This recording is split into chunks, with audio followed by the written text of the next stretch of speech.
दलास्यं देहत्रयविलक्षणं चित्सूर्यवत् प्रकाशते वन्दे अभिनवगुरुं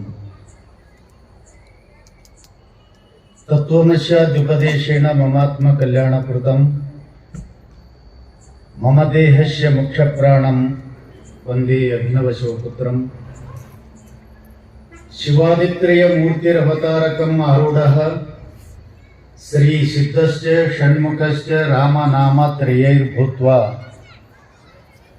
त्रयोरेकं मूर्तिगुरुः गुरुनाथारूढ शिवपुत्र यतीश्वरौ तत्शिष्यं शान्तिसागरं निजगुणकृति भाष्यकृतं विदेह मुक्तस्वरूपं वन्दे चित्तरामारूढ यतीश्वरं शिष्यप्रशिष्यरूपेण बोधकं गुरुमाश्रये अहम गुरुमाश्रये।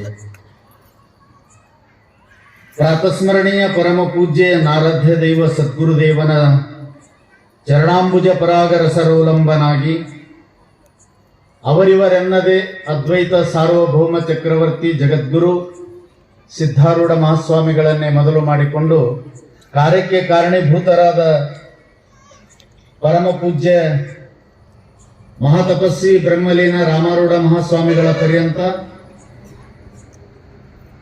ಈ ಪರಂಪರೆಯಲ್ಲಿ ಆಗಿ ಹೋದ ಎಲ್ಲ ಮಹಾನುಭಾವರ ಅಡಿದಾವರಿಗಳಿಗೆ ಕೊಡಮಾಡುತ್ತಾ ಬಸವಾದಿ ಪ್ರಮತರನ್ನು ಹೃದಯಾರಿ ಸ್ಮರಿಸಿಕೊಂಡು ಶ್ರೀಗಳ 62ನೇ ಪುಣ್ಯಾರಾಧನೆ ನಿಮಿತ್ತ ಹಮ್ಮಿಕೊಂಡ ಈ ಮಂಗಲಮಯ ಕಾರ್ಯಕ್ರಮದ ಬ್ರಹ್ಮವೇದಿಕೆ ಮೇಲೆ ಉಪಸ್ಥಿತರಿದ್ದು ತಮ್ಮ ಉಪದೇಶಾಮೃತವನ್ನು ದಯಪಾಲಿಸಿದ ಸಂಗನ ಬಸವ ಶ್ರೀಗಳನ್ನೇ ಮೊದಲು ಮಾಡಿಕೊಂಡು ಉಪಸ್ಥಿತ ಎಲ್ಲ ಪೂಜ್ಯರಲ್ಲಿಯೂ ಅನೇಕ ಶರಣುಗಳನ್ನು ಸಲ್ಲಿಸಿ ಎಲ್ಲ ಶಾಸ್ತ್ರೀಜಿಯವರಿಗೂ ಅನೇಕ ವಂದನೆಗಳನ್ನು ಹೇಳುತ್ತಾ ಶಿವಸಭೆಯಲ್ಲಿ ಸಮ್ಮಿಲಿತರಾಗಿರುವ ಸಮಸ್ತ ಶಿವಶರಣೆಯರೇ ಸದ್ಭಕ್ತರೇ ನಿಮ್ಮೆಲ್ಲರಿಗೂ ನನ್ನ ಅನೇಕ ನಮನಗಳನ್ನು ಸಲ್ಲಿಸಿ ಶಿವಸ್ವರೂಪಿಗಳೇ,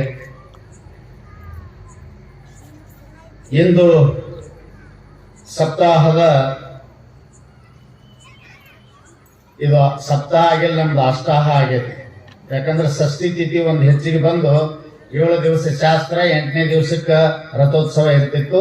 2 ವರ್ಷ ಆಯ್ತು, ಒಂದು ತಿಥಿ ಜಾಸ್ತಿ ಬರ್ಲಿಕ್ಕೆ ಹತ್ತದ. 8 ದಿವಸಗಳ ಪರ್ಯಂತರ ಶಾಸ್ತ್ರ, 9ನೇ ನವಮಿಗೆ ಯಥಾ ಪ್ರಕಾರ ರಥೋತ್ಸವ ಆಗ್ತಿರ್ತದ. ಅದಕ್ಕೆ ಇದು ಸಪ್ತಾಹ ಹೋಗಿ ಅಷ್ಟಾಹ ಆಗೈತಿ. 8 ದಿವಸಗಳ ಪರ್ಯಂತ ಒಂದೇ ವಿಷಯವನ್ನ ನಾವು ಚರ್ಚೆ ಮಾಡ್ಕೊಂಡು ಬಂದಿದ್ದೀವಿ. ನಮ್ಮೆಲ್ಲರಿಗೂ ಗೊತ್ತಾಗ್ಯದ. ಅಷ್ಟೇ, ಅದನ್ನು ಕೇಳಿ ಬಿಡಬಾರದು, ನಮ್ಮ ಜೀವನದಲ್ಲಿ ಅಳವಡಿಸಿಕೋಬೇಕು. ಮದ್ದೆಂದೊಡೆ ರೋಗ ಪರಿಯುವುದೇ, ದೀಪದ ವಾರ್ತೆಯ ಮಾಡಿದರೆ ಕತ್ತಲೆ ಪೋಪುದೆ. ಎಂತಿಂತ ಮಾತುಗಳು ಹೇಳ್ಯಾರಪ್ಪ ಪುಣ್ಯಾತ್ಮರು. ಮದ್ದಂದ್ರೆ ಔಷಧ, ಮದ್ದಂದ್ರೆ ಅಲ್ಲಿ ಮ್ಯಾಗ ಹೊಡಿತಾರ ಡಮ್ ಅಂತ, ಅದು ತಿಳ್ಕೊಂಡ್ರಿ ಮದ್ದನ್ನಲ್ಲ ಸ್ವಾಮಿ ಅಂತ. ಮದ್ದೆಂದೊಡೆ ರೋಗ ಪರಿಯುವುದೇ, ರೋಗ ಬಂದ ಮನುಷ್ಯ ಔಷಧ ಔಷಧ ಔಷಧ ಅಂದ್ರೆ ರೋಗ ಹೋಗ್ತದೇನು, ಸುಪ್ರಯೋಗದಿಂದ ಸೇವಿಸಿಕೊಂಡಲ್ಲದೆ ಅಂತ ಅದ್ಭುತ ಮಾತು ಹೇಳಿದರು. ರೋಗಿಯಾದ ಮನುಷ್ಯ ಔಷಧವನ್ನು ತಂದಿಟ್ಟು ಅದನ್ನು ಜಪ ಮಾಡಿದ್ರ ಔಷಧ ಅಂದ್ರೆ ಹೋಗುವುದಿಲ್ಲ. ಅಥವಾ ಅದನ್ನು ಹಟ್ಟಿಯ ಮೇಲೆ ತೆಲಿಗೆ ಕಟ್ಟಿಕೊಂಡ್ರು ಹೋಗುವುದಿಲ್ಲ, ತೆಲುಗು ಬಿಟ್ಟುಕೊಂಡು ಮಲ್ಕೊಂಡ್ರು ಹೋಗುವುದಿಲ್ಲ. ಸುಪ್ರಯೋಗದಿಂದ ಸೇವಿಸಿಕೊಂಡಲ್ಲವೇ. ಹ್ಯಾಂಗ್ ಹೇಳ್ಯಾರ ಹಂಗ ತಗೋಬೇಕು. ಖಾಲಿ ಹೊಟ್ಟೆಯಲ್ಲಿ ತಗೊಳ್ಳೋದು ಯಾವಾಗ ಅಂತ ತಗೋತೇನೆ ನೀವು. ಬಿಡ್ತೀರ ನೀವು? ನಮಗೂ ತಗೊಳ್ಳೋದಿಲ್ಲ. ಖಾಲಿ ಹೊಟ್ಟಿಲೆ ಅಂದ್ರೆ ಖಾಲಿ ಹೊಟ್ಟಿಲೆ ತಗೊಳ್ಳೋದು, ಉಂಡು ತಗೋ ಅಂದ್ರೆ ಉಂಡು ತಗೊಳ್ಳೋದು. ಇದು ಮಧ್ಯಾಹ್ನ ತಗೋ ಅಂದ್ರೆ ಇದು ಮಧ್ಯಾಹ್ನಕ್ಕ, ಇದು ಅರ್ಧ ತಗೋ ಅಂದ್ರೆ ಅರ್ಧ ತಗೊಳ್ಳೋದು. ಪೂರಾ ತಗೊಂಡ್ರೆ 60 ಅಂದಿತ್ತ, ಪೂರಾ ತಗೊಂಡ್ರೆ ಏನಾಕೈತಿ ಹಾಗೆ ಹೋಗಿ ಅಲ್ಲಿಗೆ ಹೊಡಿಸ್ತೀವಿ. ಏನ್ ದೊಡ್ಡ ಆಗದಾಗ ಎಷ್ಟು ಗಮನ ರೀ ಅದ್ರ ಕಡೆ ಪ್ರಯೋಗ ಮಾಡಿಕೊಳ್ಳೋದ್ರಲ್ಲಿ. ಬ್ಯಾಡ ಅನ್ನೋದಿಲ್ಲ. ನಿಮ್ಮ ದೈಹಿಕವಾದಂತ ಈ ರೋಗ, ಸ್ಥೂಲ ದೇಹದ ರೋಗವನ್ನು ಕಳೆದುಕೊಳ್ಳುವುದಕ್ಕಾಗಿ ವೈದ್ಯನು ಹೇಳಿದ್ದನ್ನು ಎಷ್ಟು ನೀವು ನಿಯತದಿಂದ ಪಾಲಿಸುತ್ತೀರೋ ಅಷ್ಟು ಭವರೋಗ ವೈದ್ಯನಾದಂತ ಸದ್ಗುರುವಿನ ಮಾತುಗಳನ್ನು ಪಾಲಿಸಿದ್ರೆ ಮುಕ್ತರಾಗ್ತೀರಿ, ರೋಗೇ ಬರುವುದಿಲ್ಲ ನಿಮಗೆ ಜೀವನದಲ್ಲಿ ಅಂತ. ಅದನ್ನ ಕೇಳಂಗಿಲ್ಲ ನೀವು. ಸದ್ವೈದ್ಯ ಅದನ, ಭವರೋಗ ವೈದ್ಯ ಅದನ ಸದ್ಗುರುನಾಥ. ಈ ದೇಹದ ವೈದ್ಯನ ಮಾತು ಕೇಳಿದ ಹಾಗೆ ಭವರೋಗ ವೈದ್ಯಂ ಯೋಗೇಂದ್ರ ಮೇಧ್ಯಂ. ಯಾರವ? ಭವರೋಗ ಕಳಿಲಿಕ್ಕೆ ಬಂದ ನಾವು ಒಬ್ಬನೇ. ಉಳಿದೆಲ್ಲ ರೋಗ ಕಳಿಲಕ್ಕೆ 1000 ಜನ ಅದಾರ. ಭವರೋಗವನ್ನು ಕಳಿಲಕ್ಕೆ ಕೇವಲ ಶ್ರೋತ್ರಿಯ ಬ್ರಹ್ಮನಿಷ್ಠ ಸದ್ಗುರು ಒಬ್ಬದ.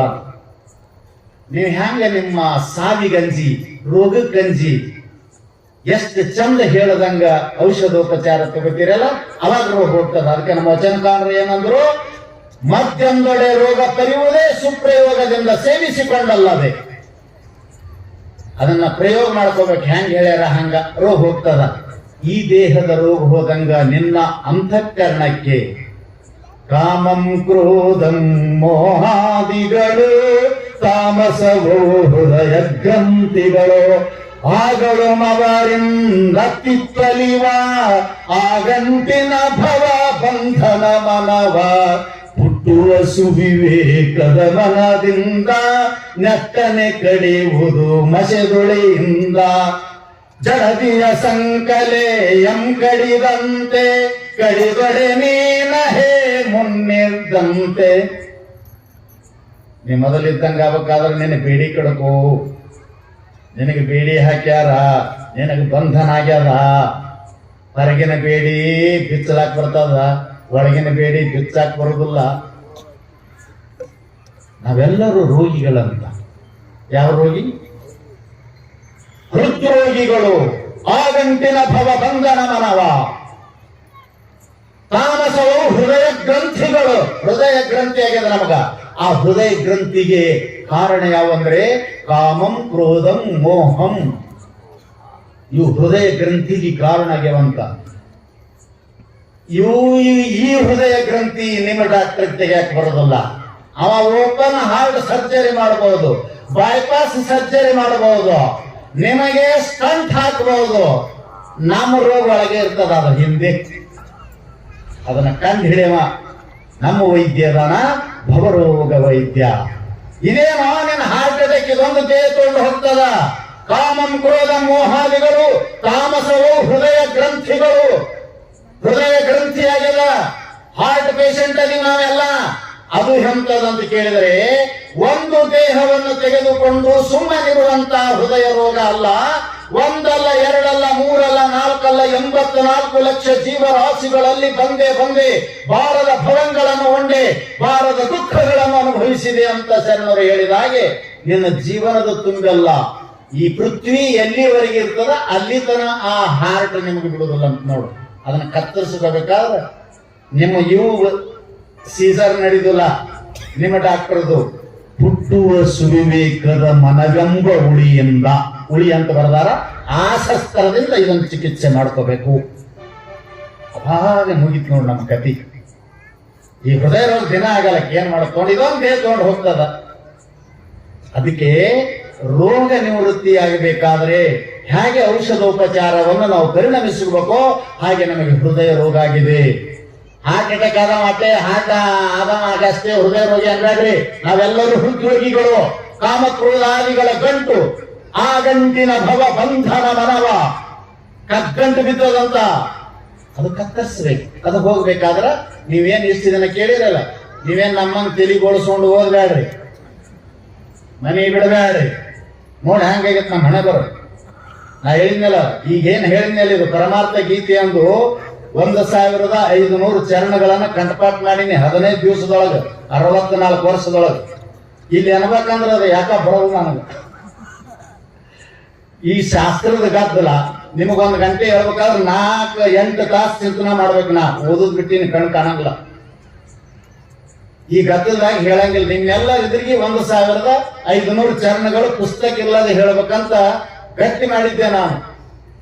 ಅದು ಇನ್ನೂ ನಾನು ಈ ಕಡೆ ಉಲ್ಟಾ ಹೊಂಟೀನಿ ಅಂತ ಹೇಳಿದ್ನಲ್ಲ, 11ನೇ ಗತಿಯಿಂದ 1ಕ್ಕೆ ಬರಾಕತ್ತೀನಿ. 1ನೇ ಗತಿಗೆ ಅದು ಏನೋ ಪೂರ್ತಿ ಕಂಠಪಾಠ ಆಗಿಲ್ಲ. ಮತ್ ನಡು ತಪ್ಪಂದ್ರೆ ನೋಡಿ ಹೇಳುದು ಬೇಡ ಸುಮ್ಬಿಟ್ಟಿನಿ, ಬರೀ ಶಾಸ್ತ್ರ ಹೇಳಕತ್ತೀನಿ. ಅದ್ರೊಳಗೆ ಬರ್ದಾರ ಇದನ್ನು. ಈ ಹೃದಯ ರೋಗ ಅಂದ್ರೆ ಏನು, ಇದು ಹೆಂಗ ಹೋಗ್ತದ, ಏನ್ ಮಾಡ್ಕೋಬೇಕು ಅನ್ನೋದು ಪರಮಾರ್ಥ ಗೀತೆಯಲ್ಲಿ.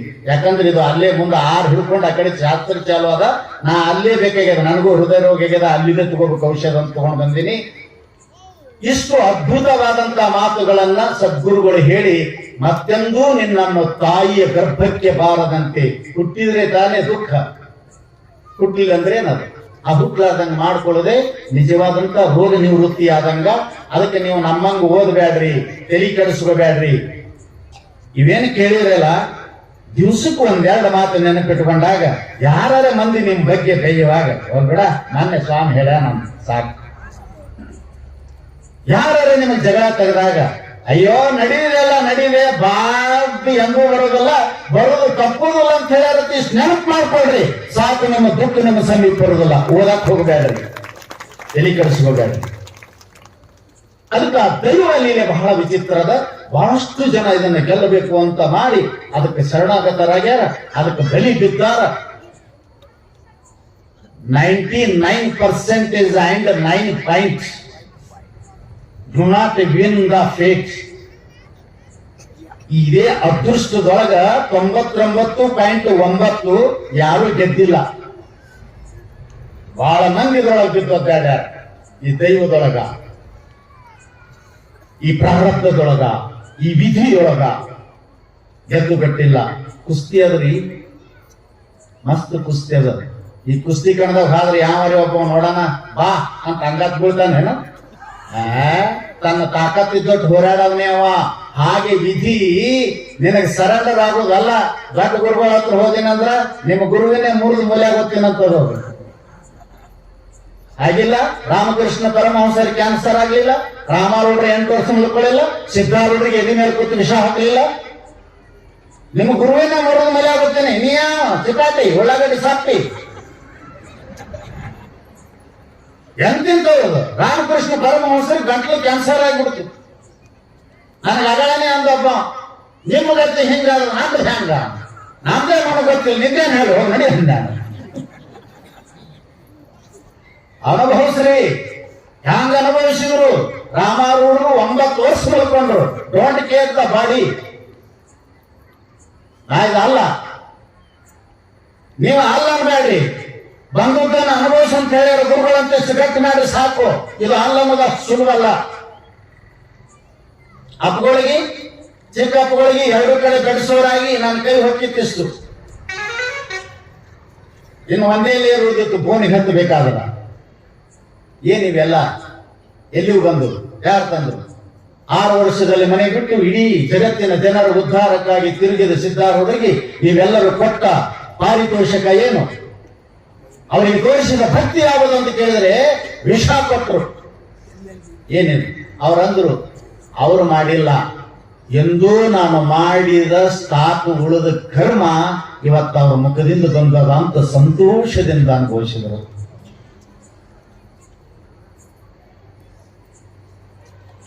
ಹಾಗೆ ಮಾಡಿದೆ ಇದು. ಅದಕ್ಕೆ ಹುಷಾರಾಗಿರ್ಬೇಕು, ತಪ್ಪಿಸ್ಕೊಳಕ್ ಬರೋದಿಲ್ಲ, ಅನುಭವಿಸಿ ಕಡಕ್ಕಾಗಕ್ ಬರ್ತಾವ. ಅದಕ್ಕೆ ಈ ದೈವ ಬಂತು, ಎಲ್ಲಿಂದ ಬಂತು ಇದು ದೈವ? ಯಾರ್ದು ದೈವ? ಏನ್ ಔಟ್ ಆಫ್ ಕಂಟ್ರಿಲಿಂದ ಬಂತು ದೈವ? ವಿಧಿ, ಬರಹ, ಪ್ರಾರಬ್ಧ ನಮಗೆಲ್ಲ ಸುಖ ದುಃಖಗಳನ್ನು ಉಣಿಸ್ಲಿಕ್ಕೆ ರೆಡಿಯಾಗಿ ಬಂದದಲ್ಲ.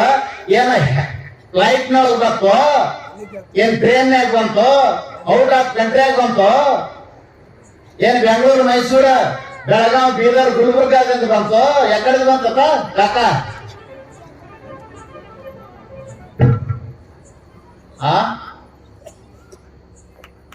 ಎಕಡೆ ಬಂತ್ರಿ?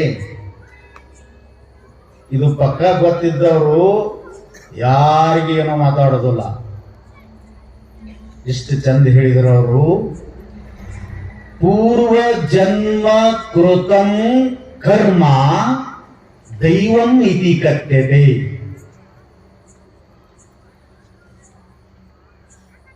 ಪುರುಷ ನ ಪುರುಷ ಕಾರ್ಯಂ ದೈವಂ ನ ಸಿದ್ಧತಿ.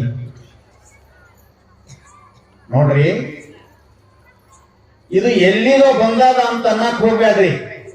ಮತ್ತೆ ಯಾರಿಗೆ ಬರಾಕನೂ ಸಾಧ್ಯ ಇಲ್ಲ.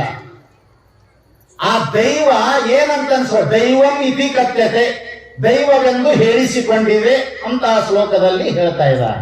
ಏನದು ದೈವವೆಂದು ಹೇಳಿಸಿಕೊಂಡಿದ್ದು ಏನು?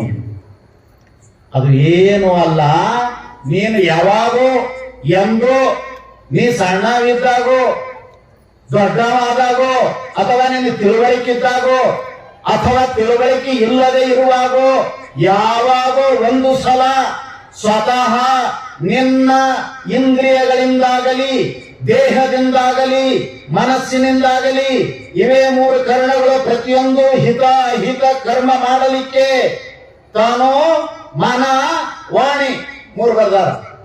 ಅದರೊಳಗೆ ಇಂದ್ರಿಯಗಳನ್ನು ತಗೊಂಡ್ಬಿಡು, ಅವುಗಳಿಂದಲೇ ಕರ್ಮ ಆಗ್ತದ. ಅದರಿಂದ ನಾವು ಏನೋ ಮಾಡಿವಿ ಯಾವಾಗೋ ಅವನಿಗೆ ಪುರುಷ ಅಂತಾರ. ಇವು ಎಲ್ಲವುಗಳ ಜೊತೆಗೆ ದೇಹ ಇಂದ್ರಿಯ ಮನಸ್ಸು ನೀವು ಬೇಡ, ಯಾರಿಗೆ ಏನೋ ಅನ್ನೋದು ಬೇಡ ಅಂತ ನೀವು ನಾಲಿಗೆ ಬಿಗಿ ಹಿಡ್ಕೊಂಡು ಕೂತೀರ ತಿಟ್ಕೋರಿ. ನೀವು ಇಡೀ ಮಂದಿನೂ ಅಲ್ಲ, ಸುಮ್ಮ ಇಟ್ಕೊಳ್ರಿ.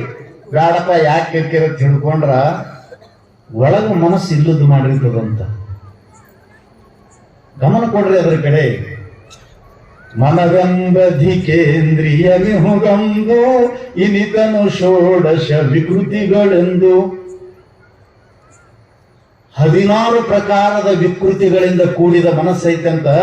ನೀವು ಕಣ್ಲೆ ಕೆಟ್ಟದ್ ನೋಡಬಾರ್ದು, ಕಿವಿಲೆ ಕೆಟ್ಟದ್ ಕೇಳಬಾರ್ದು, ಬಾಯಿಲೆ ಕೆಟ್ಟದ್ದು ಮಾತಾಡಬಾರ್ದು ಅಂತ ಗಟ್ಟಿ ಜೀವ ಮಾಡಿ ಹಿಡ್ಕೊಂಡು ಕೂತರು ಕೂಡ ಇಲ್ಲದ ಕಾರ್ಬಾರ ಮಾಡಿರ್ತದಂತ ಒಳಗ. ಸುಮ್ಮನೆ ಆಕೆ ಹಿಂಗೆ ಹಿಂಗ ಹಿಂಗ ಆಯ್ತ ಕರ್ಮ. ದೇಹೇಂದ್ರಿಯಗಳು ಸುಮ್ಮನೆ ಕೂತಾಗ ಕೂಡ ಮನಸ್ಸಿನಲ್ಲಿ ಏನಾದ್ರೂ ವಿಚಾರ ಮಾಡಿದ್ರೆ ಕರ್ಮ ಗಟ್ಟಿ ಆಯ್ತು, ಅಲ್ಲಿ ಎಂಟ್ರಿ ಸರ್ಟಿಫೈ ಆಯ್ತು ಎಮ್ಮಪ್ಪವನ ಹತ್ರ. ಅವ ಹಿಡ್ಕೊಂಡೆ ಕೂತಿರ್ತಾನ, ಕನ್ನ ನೋಡ್ಬೇಕ ಯಾವ ಅಂತ ನಿಮ್ಮದು ಯಾಕಂದ್ ಮಾಡ್ರಿ ಹೊಡಿತಾನ ಅಲ್ಲಿ ಪಾಯಿಂಟ್.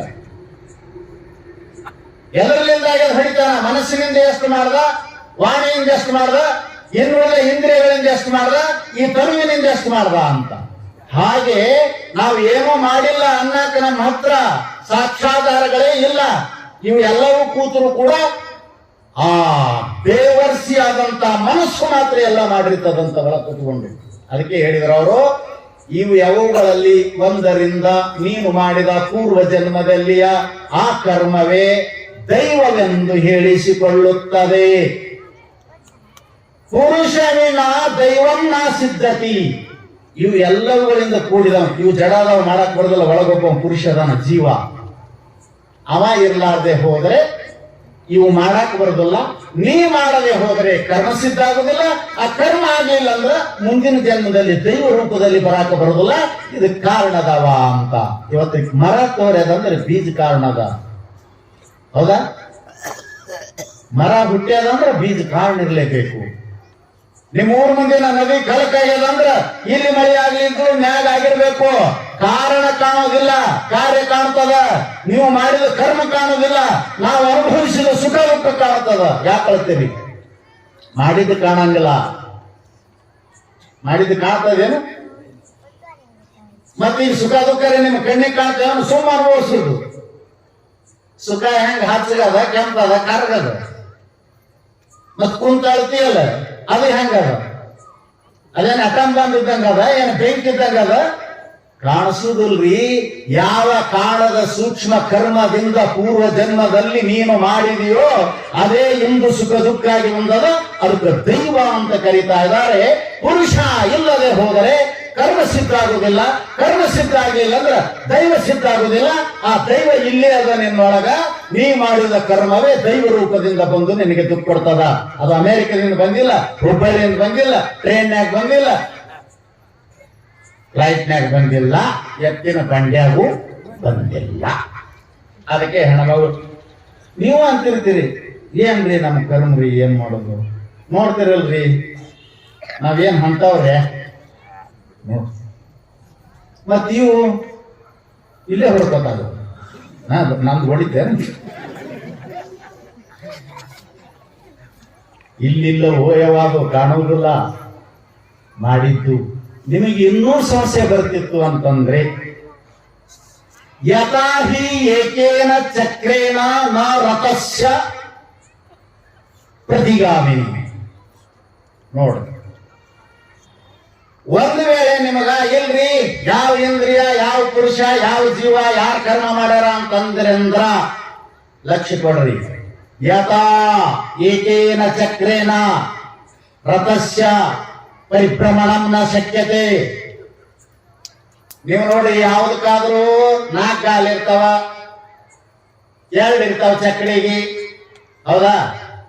ಅದು ನಡಿಬೇಕಾಗಿತ್ತು, ಭ್ರಮಣ ಆಗ್ಬೇಕಾಗಿತ್ತು, ತಿರುಗಬೇಕಾಗಿತ್ತಂದ್ರ ಒಂದೇ ಚಕ್ರದ ಮೇಲೆ ಬಂಡಿ ಹೆಂಗ ಹೋಗುವುದಿಲ್ಲೋ, 2 ಹೆಂಗ ಬೇಕೋ ಹಾಗೆ ಮಾಡುವವ ಒಬ್ಬ, ಕರ್ಮ ಒಂದು. ಇವು 2 ಕೂಡ್ದಾಗೇನೆ ಅದರ ರಥ ಹೆಂಗ್ ಹೋಗ್ಯದ ಹಾಗೆ ಸುಖ ದುಃಖಗಳು ಬಂದು ನಿನಗ ಅನುಭವ ಆಗಕತ್ಯಾವ. ಇದಕ್ಕರ ಗೊತ್ತಾಕತಿ? ಹಂಗ ಹೆಂಗ್ ಸಾಧ್ರಿ ಅಂದ್ರ ನಡೆಸು, ಒಂದು ಚಕ್ರ ಮೇಲ ರಥ ನಡೆಸು, ಬಂಡಿ ನಡೆಸು. ಇಂಪಾಸಿಬಲ್, ಹೋಗಕ್ ಸಾಧ್ಯ ಇಲ್ಲ. ಯಾರ್ಯಾರು ಕೂಡ್ಯಾರಲ್ಲಿ? ಕರ್ಮ ಮಾಡವ, ಮಾಡಿಸಿಕೊಳ್ಳೋ ಕರ್ಮ 2 ಚಕ್ರ ಆಗ್ಯಾವ. ಸುಖ ದುಃಖವೆಂಬುವುದು ಈ ಬಂಡಿಗೆ ಬಂದು ಉಣಸಕ್ ಹತ್ಯಾವ. ಈಗ ನಿಮ್ಗೆ ಕಲ್ಪನಾ ಬರ್ತದ? ಒಂದರಿಂದ ಸಾಧ್ಯ ಇಲ್ಲ. ಕೇವಲ ಕರ್ಮ ಆಗುದಿಲ್ಲ, ಕೇವಲ ದೈವ ಆಗುದಿಲ್ಲ, ಕೇವಲ ಪುರುಷ ಹೊಣೆಯಲ್ಲ. ಪುರುಷ ಬೇಕು, ಇಂದ್ರಿಯಗಳು ಬೇಕು, ಕರ್ಮ ಬೇಕು. ಇವುಗಳಿಂದ ಹುಟ್ಟಿದ್ದೇ ದೈವ ಆಗಿ ಬಂದು ನಮಗುಣಿಸ್ತದ. ಅದಕ್ಕೆ ತಸ್ಮಾತ್ ದೈವಂ ಫಲತಿ ಸರ್ವತ್ರ ನ ವಿತ್ತಂ ನ ಪೌರುಷಂ. ಸಮುದ್ರ ಮಂಥನೆಯಲ್ಲವೇ ಹರಿರ್ಲಕ್ಷ್ಮೀ ಹರೋ ವಿಷಂ. ತಸ್ಮಾತ್, ಆದ್ದರಿಂದ ಏನಾಗ್ಯದ? ದೈವಂ ಫಲತಿ ಸರ್ವತ್ರ. ಅದೇನ್ ದೈವ ದೈವ ದೈವ ಅಂತ? ದೈವ ಅಂದ್ರೆ ಏನಲ್ಲ, ನಾವು ಮಾಡಿದ್ದೆ, ನಾವು ಮಾಡಿದ ಕರ್ಮನೇ ಅದು. ಶುಭ ಅಶುಭ 2 ಅದಾವ. ಅವು 2 ಮಾಡಕ್ ಇವೆ ರೀ. ಯಾವ ಚಲೋದ್ ಮಾತಾಡ್ರಿ, ಚಲೋದ್ ಮುಟ್ರಿ, ಚಲೋದ್ ನೋಡ್ರಿ. ಈಗ ನೋಡ್ರಿ, ಈಗ ಲೈಟ್ ಬೆಳಕು ಬೀಳಾಕನು ಒಂದೇ ಗುಂಡೆ ಅದ, ಬಟನ್. ಇಲ್ಲಿ ಬಿಡು, ನಿಮ್ಮ ಮನೆಯಾಗ ಬಟನ್ ಬೆಳಿತೀರಿ, ಟಕ್ಕತ್ ಬೆಳೆನ ಬೆಳಕು ಬೀಳ್ತದ. ಮತ್ ಕತ್ತಲು ಮಾಡ್ಬೇಕಾದ್ರ ಮಂದಿ ಕರ್ಕೊಂಬಂದು ಹಾಡ್ತೀರಿ. ಮಂದಿ ಕರ್ಕೊಂಬಂದು ಸ್ಲ್ಯಾಬ್ ಹಾಕಿ ಬಲ್ಪ್ ಹೊಡೆದು ಹೊಡೆದು ಕತ್ತಲು ಮಾಡ್ತೀರೇನು? ಕತ್ತಲು ಮಾಡ್ಲಕ್ನು ಗುಂಡಿ ಒಂದೇ ಬಟನ್, ಬೆಳಕು ಮಾಡ್ಲಿಕ್ನು ಬಟನ್ ಒಂದೇ ರೀ.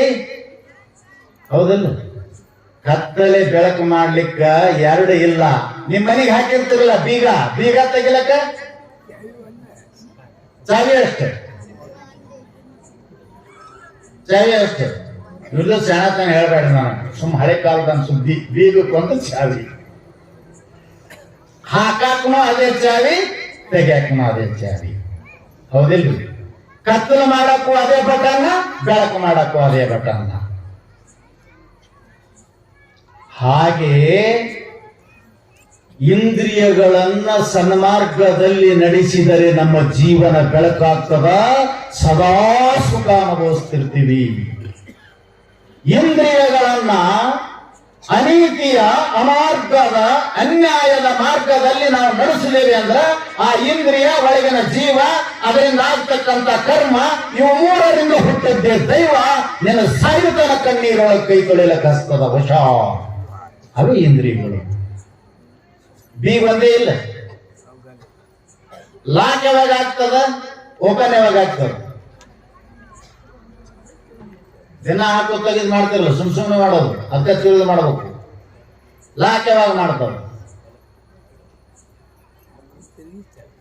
ಬೀಗ, ಲಕ್ಷ್ಯ ಕೊಡ್ರಿ, ಬೀಗದೊಳಗೆ ಚಾವಿ ಇಟ್ಟು ನಿನ್ನ ಎಡಕ್ಕೆ ತಿರುವಿ ಲಾಕ್ ಆಗ್ತದ, ನಿನ್ನ ಬಲಗಡೆ ತಿರುವಿ ಓಪನ್ ಆಗ್ತದ. ಬರೀ ಚಾವಿ ಓಪನ್ ಮಾಡಂಗಿಲ್ಲ, ತಿರುವುದರಲ್ಲಿ ಮಜಾ ಅದ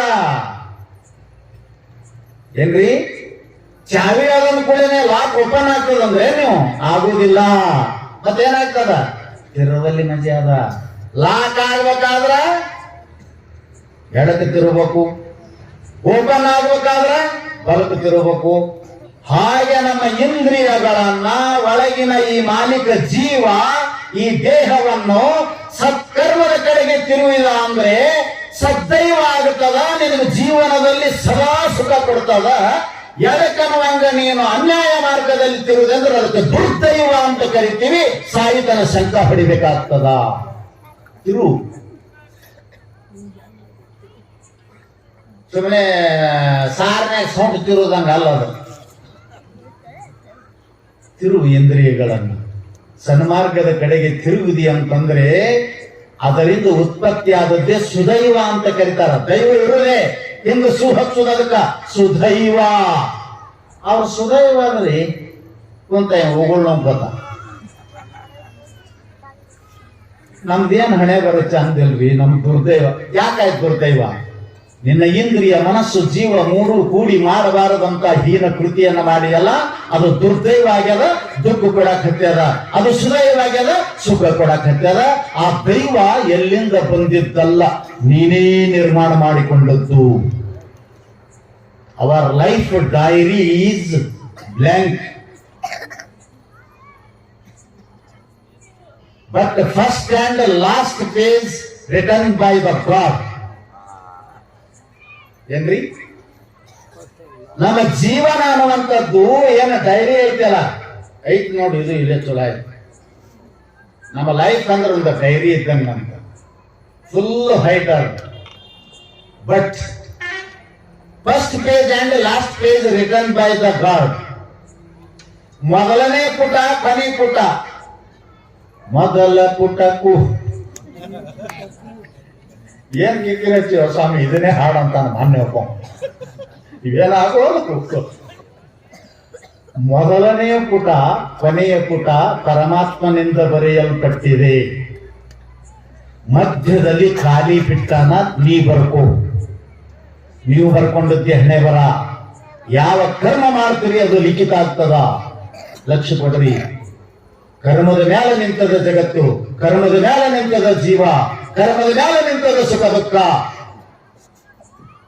ದುಷ್ಕರ್ಮ ಸತ್ಕರ್ಮ, ವಿಹಿತ ಕರ್ಮ ನಿಷಿದ್ಧ ಕರ್ಮ ಎರಡದ. ವಿಹಿತ ಕರ್ಮದಿಂದ ಸುಖ, ನಿಷಿದ್ಧ ಕರ್ಮದಿಂದ ದುಃಖ. ಸತ್ಕರ್ಮದಿಂದ ಏಳಿಗೆ, ದುಷ್ಕರ್ಮದಿಂದ ನಿನ್ನ ಬೀಳಿಗೆ. ಲೈಫ್ ಹಾಳಾಗಿ ಹೋಗ್ತದ. ಅದಕ್ಕೆ ನೀನು ಸುಖ ಆಗಿರ್ಬೇಕಂದ್ರೆ ಪರಮಾತ್ಮ ಕೊಟ್ಟಾನ. ಏನ್ ಬರ್ಕೋತಿ ಬರ್ಕೋ. ಮಧ್ಯದಲ್ಲಿ ಬರ್ಕೊಳ್ಳೋದು ನಮ್ಮ ಕೈಯಾಗದ. ಕೊನೆಗೆ ಎರಡು ಪುಟ ಅವ. ಒಂದು ಬರ್ತ್ ಅಂಡ್ ಡೆತ್, ಒಂದು ಹುಟ್ಟು, ಇನ್ನೊಂದು ಸಾವು. ಎರಡು ಬರೆದು ಕಳಿಸ್ಯಾನವ. ಮಧ್ಯದಲ್ಲಿ ಬರ್ಕೊಂಡು ಆ ಹುಟ್ಟನ್ನು ನೀಗುವುದು, ದುಃಖವನ್ನು ನೀಗುವುದು, ಭಗವತ್ ಸಾನ್ನಿಧ್ಯವನ್ನು ಸೇರುವುದು ನಿನ್ನ ಕೈಯೊಳಗದ. ಏನು ಬರ್ಕೋತೀರಿ ಬರ್ಕೋರಿ. ಇವತ್ತ ಹೋಗಿ ಬೆಳ್ಳಗನ ಬರ್ತಾರೆ. ಬರ್ಕೊಂಡ್ ನನ್ ತೋರಿಸ್ತೀರಂದ್ರೆ ಸುಖ ಬೇಕಾದ್ರೆ ಒಳ್ಳೇದು ಬರ್ಕೋರಿ, ದುಃಖ ಬೇಕಾದ್ರೆ ಬರ್ಕೋರಿ. ಅಳಗಾಡ್ರಿ. ನಾಳೆ ಹತ್ತರ ಅಂದ್ರೆ ನಿಮ್ ಕಣ್ಣ ಖಾರ ಹಾಕ್ತೇನೆ. ಯಾಕೆ ಅಳ್ತೀರಿ? ಮಾಡಿರಿ ಹೊಂಡ್ರಿ ಸುಮ್ಮ. ನಾವ್ ಹಂಗ ನೋಡು. ಈಗ ಮಾಡಿಲ್ಲ ಮಗನೇ, ಯಾವಾಗಾರ ಮಾಡಿರ್ಬೇಕು. ಸುಮ್ಮ ಅಂತೀನಿ ನಾನು, ಹೌದಲ್ಲ? ಯಾವಾಗಲೇ ಮಾಡಿರ್ಬೇಕು. ಹಿಂಗ್ ಹೇಳ್ಕೋಬೇಕು. ಅದಕ್ಕ ಮಾಡ್ಲಾರ್ದಂತೂ ಬರುದಿಲ್ಲ. ನಾಕೃತಂ ಭವತಿ ಸರ್ವತ್ರ. ಎಲ್ಲಿ ಹುಡುಕಾಡಿದ್ರು ಮಾಡ್ಲಾರ್ದು ಬರುದಿಲ್ಲ. ಬಂದಲ್ಲ ಅಂದ್ರೆ ನೀ ಮಾಡಿರ್ಬೇಕು. ಯಾವಾಗರೆ ಸೊಮ್ಮ ಕಣ್ಣು ಮುಚ್ಚೂಟ ಮಾಡು. ಯಾರಿಗೆ ಹೇಳ್ಬೇಡ, ಯಾರ ಮುಂದೆ ಅಳಬೇಡ. ಹತ್ರ ಹೋಗುವುದಿಲ್ಲ. ಚಂದಂದು ಬರ್ಕೊಳ್ರಿ. ಚಂದಂದೆ ಬರ್ತದ. ಅಸಹ್ಯ ಬರ್ಕೊಂಡ್ರಿ, ನಿಮ್ ಜೀವನ ಅಸಹ್ಯ ಆಗ್ತದ, ಅಮಂಗಲ ಆಗ್ತದ. ಅದಕ್ಕೆ ದೈವ ಹೊರಗಿಂದ ಬಂದಿದ್ದಲ್ಲ. ಆ ಪುರುಷ ಇಲ್ಲದೆ ಆ ದೈವ ಸಿದ್ಧ ಆಗುವುದಿಲ್ಲ. ಆ ಪುರುಷಕೃತ ಕರ್ಮವೇ ಇವತ್ತ ಸತ್ಕರ್ಮ ದುಷ್ಕರ್ಮ ಆಗಿ ದುರ್ದೈವ ಸುದೈವ ಆಗಿ ಬಂದಿರ್ತದ. ಇವು ಎರಡೂ ಇರ್ತಾವ. ಅದಕ್ಕೆ ಅವ್ರು ಹೇಳಿದ್ರು ತಸ್ಮಾತ್, ಈ ಕಾರಣದಿಂದ ಸಮುದ್ರಮಂತಾನೆ ಲವೇ ಲಕ್ಷ್ಮೀ ಹರಿಹಿ ಹರೋ ವಿಷಂ. ಯಾರು ಕೊಟ್ಟಿದ್ರಿ? ಈ ಕಾರಣದಿಂದ ನೀವು ತಿಳ್ಕೊಳ್ರಿ. ಎಷ್ಟು ಚಂದ ಹೇಳಿದ್ರು. ಸಮುದ್ರ ಮತನ ಮಾಡಕತ್ತಿದ್ರಂತ. ದೊಡ್ಡ ಕಥೆ ಅದ. ಮಹಾಮೇರು ಪರ್ವತವನ್ನ ಕಡಗೋಲು ಮಾಡಿ, ಆದಿಶೇಷನನ್ನ ಹಗ್ಗ ಮಾಡಿ, ದೇವತೆಗಳ ಒತ್ತಟ್ಟಿಗೆ, ರಾಕ್ಷಸರ ಗುಂಪು ಒತ್ತಟ್ಟಿಗೆ ನಿಂತು ಸಮುದ್ರ ಮತನ ಮಾಡ್ತಿದ್ರು. ಮತನ ಅಂದ್ರ ಮಜ್ಜಿಗೆ. ಮತನ ಅಂದ್ರ ತಿಳಿಯಂಗಲ್ಲ, ಮಜ್ಜಿಗೆ ಅಂದ್ರೂ ತಿಳಿದಿಲ್ಲ ಇವಕ್ಕ. ಮಜ್ಜಿಗೆ ಗೊತ್ತ ಇವಕ್ಕೆ? ಈಗ ಮಜ್ಜಿಗೆ ಪ್ಯಾಕೆಟ್, ಹಾಲು ಪ್ಯಾಕೆಟ್, ಅದು ತುಪ್ಪನ ಪ್ಯಾಕೆಟ್ ಇರ್ತದ, ನಂದಿನಿ ಅಂತದ. ಇಲ್ಲಿ ನಂದಿನಿ ಆಗಿರ್ತದ. ನನಗೆ ಮೊನ್ನೆ ಹಬ್ಬ ಹಾಕೊಳಕ್ ಬಂದ ತುಪ್ಪ ಹಾಕೋರು ಶೇಂಗಾದ ಹೊಯ್ಯ ನಮ್ದು. ಎಲ್ಲಿ ತಿಂದಿ ಮಾಡಿ ಹಾಕೋದ ಎಣ್ಣೆ ಅಂದೆ. ಪ್ಯಾಕೆಟ್ ತಿಂದಿ ನಂದಿನಿ, ನೀನೇ ತಿನ್ನೋದು ಸೋರ್ಲಾಗ್ತದೆ ಸಾಂತಿ. ಈಗ ಏನ್ ಗೊತ್ತೈತೆ, ಬೆಣ್ಣೆ ತೆಗ್ಲಕ್ ಬರ್ತೈತೆ, ಮಜ್ಜಿಗೆ ಮಾಡಕ್ ಬರ್ತೈತೆ. ಅವು ಯಾವ ಈಗಿನ ಸಸ್ಯರು BE&C ಮಾಡುದು ಬಂದು ಅಂದ್ರ ಕಡಗೋಲ್ ನೋಡಿದ್ರ ಇದು ಹಿಂದ್ ಇಟ್ಟುದ್ದ, ಇದು ಮುಂದ್ ಗಂಟ, ಇದ್ರಲ್ಲಿ ಏನ್ ಮಾಡ್ತಿರ್ಬೇಕು, ಅದ್ರ ಮೇಲೆ ರಿಸರ್ಚ್ ಮಾಡಬೇಕು. ಅವರು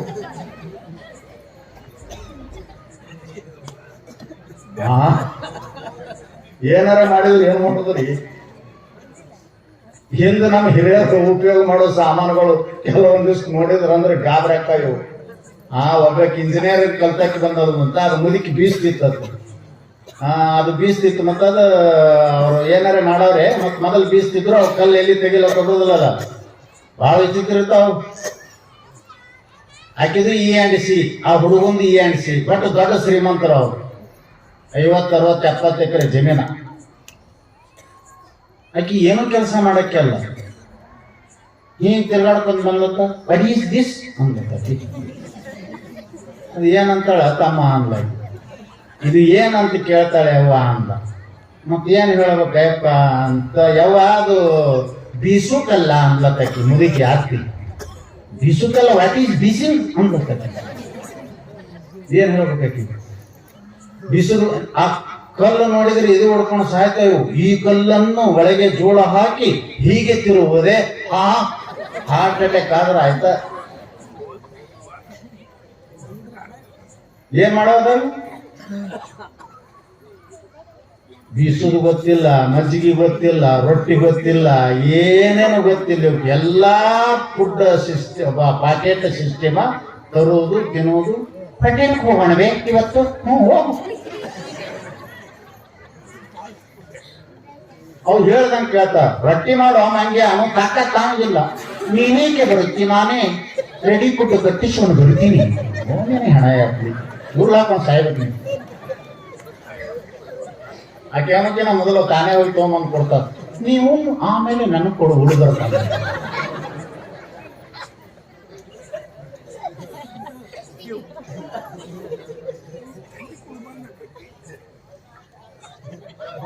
ಅದು ಮಥನ, ಅವು ಬಾಳ್ ಅದಾವ.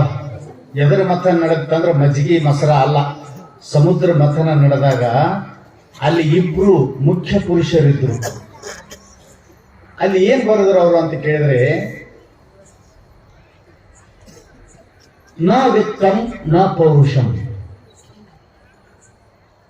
ಇವು ಎರಡೂ ಫಲ ಕೊಡೋದಿಲ್ಲ ಅಂತ.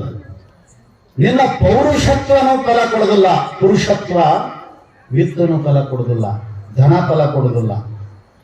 ಯಾಕಂದ್ರೆ ಅಲ್ಲಿ ನೋಡಿದ್ರೆ ಗೊತ್ತಾಗ್ತದಂತ. ಸಮುದ್ರ ಮಥನ ಮಾಡುವ ಸಂದರ್ಭದಲ್ಲಿ ವಿಷ್ಣುವಿಗೆ ಸಿಕ್ಕಿದ್ದು ಲಕ್ಷ್ಮಿ, ಪರಮಾತ್ಮ ಹರನಿಗೆ ಸಿಕ್ಕಿದ್ದು ವಿಷ. ಯಾಕೆ?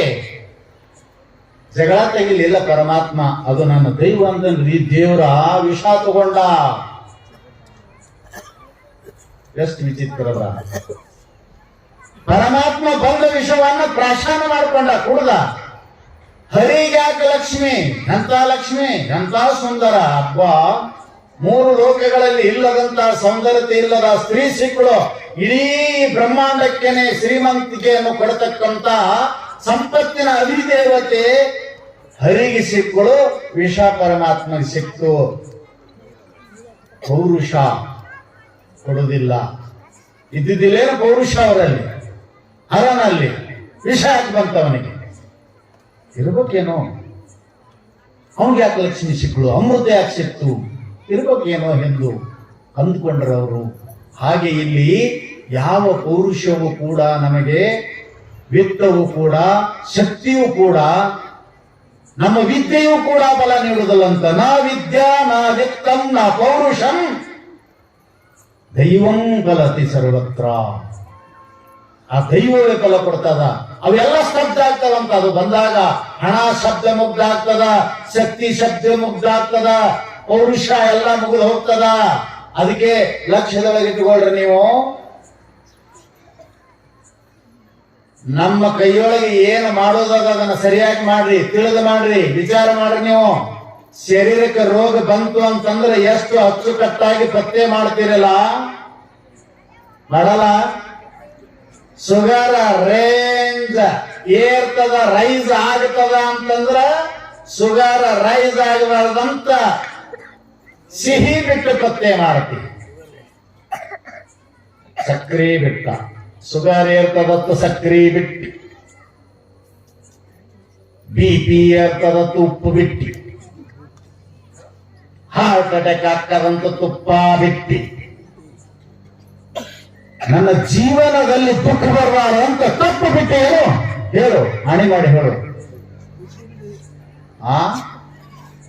ಇವುಗಳನ್ನೆಲ್ಲ BP ಬರಬಾರದು, ಶುಗರ್ ಬರಬಾರದು, ಹಾರ್ಟ್ ಅಟ್ಯಾಕ್ ಆಗಬಾರದು ಅಂತ ಉಪ್ಪ ಬಿಟ್ಟು ತುಪ್ಪ ಬಿಟ್ಟು ನಿನ್ನ ಜೀವನದ ತುಂಬೆಲ್ಲ ಬಂದು ನನಗೆ ಕಷ್ಟ ಕೊಡ್ತಾವ ದುಃಖಗಳು ಅಂತ ತಪ್ಪೇನಾದರೂ ಬಿಟ್ಟಿಯ, ಆ ತಪ್ಪಿನಿಂದಲೇ ದುಃಖಗಳು ಬರ್ತಾವ. ತಪ್ಪು ಬಿಡು, ಉಪ್ಪು ತಿನ್ನೇನೋ ಆಗುದಿಲ್ಲ.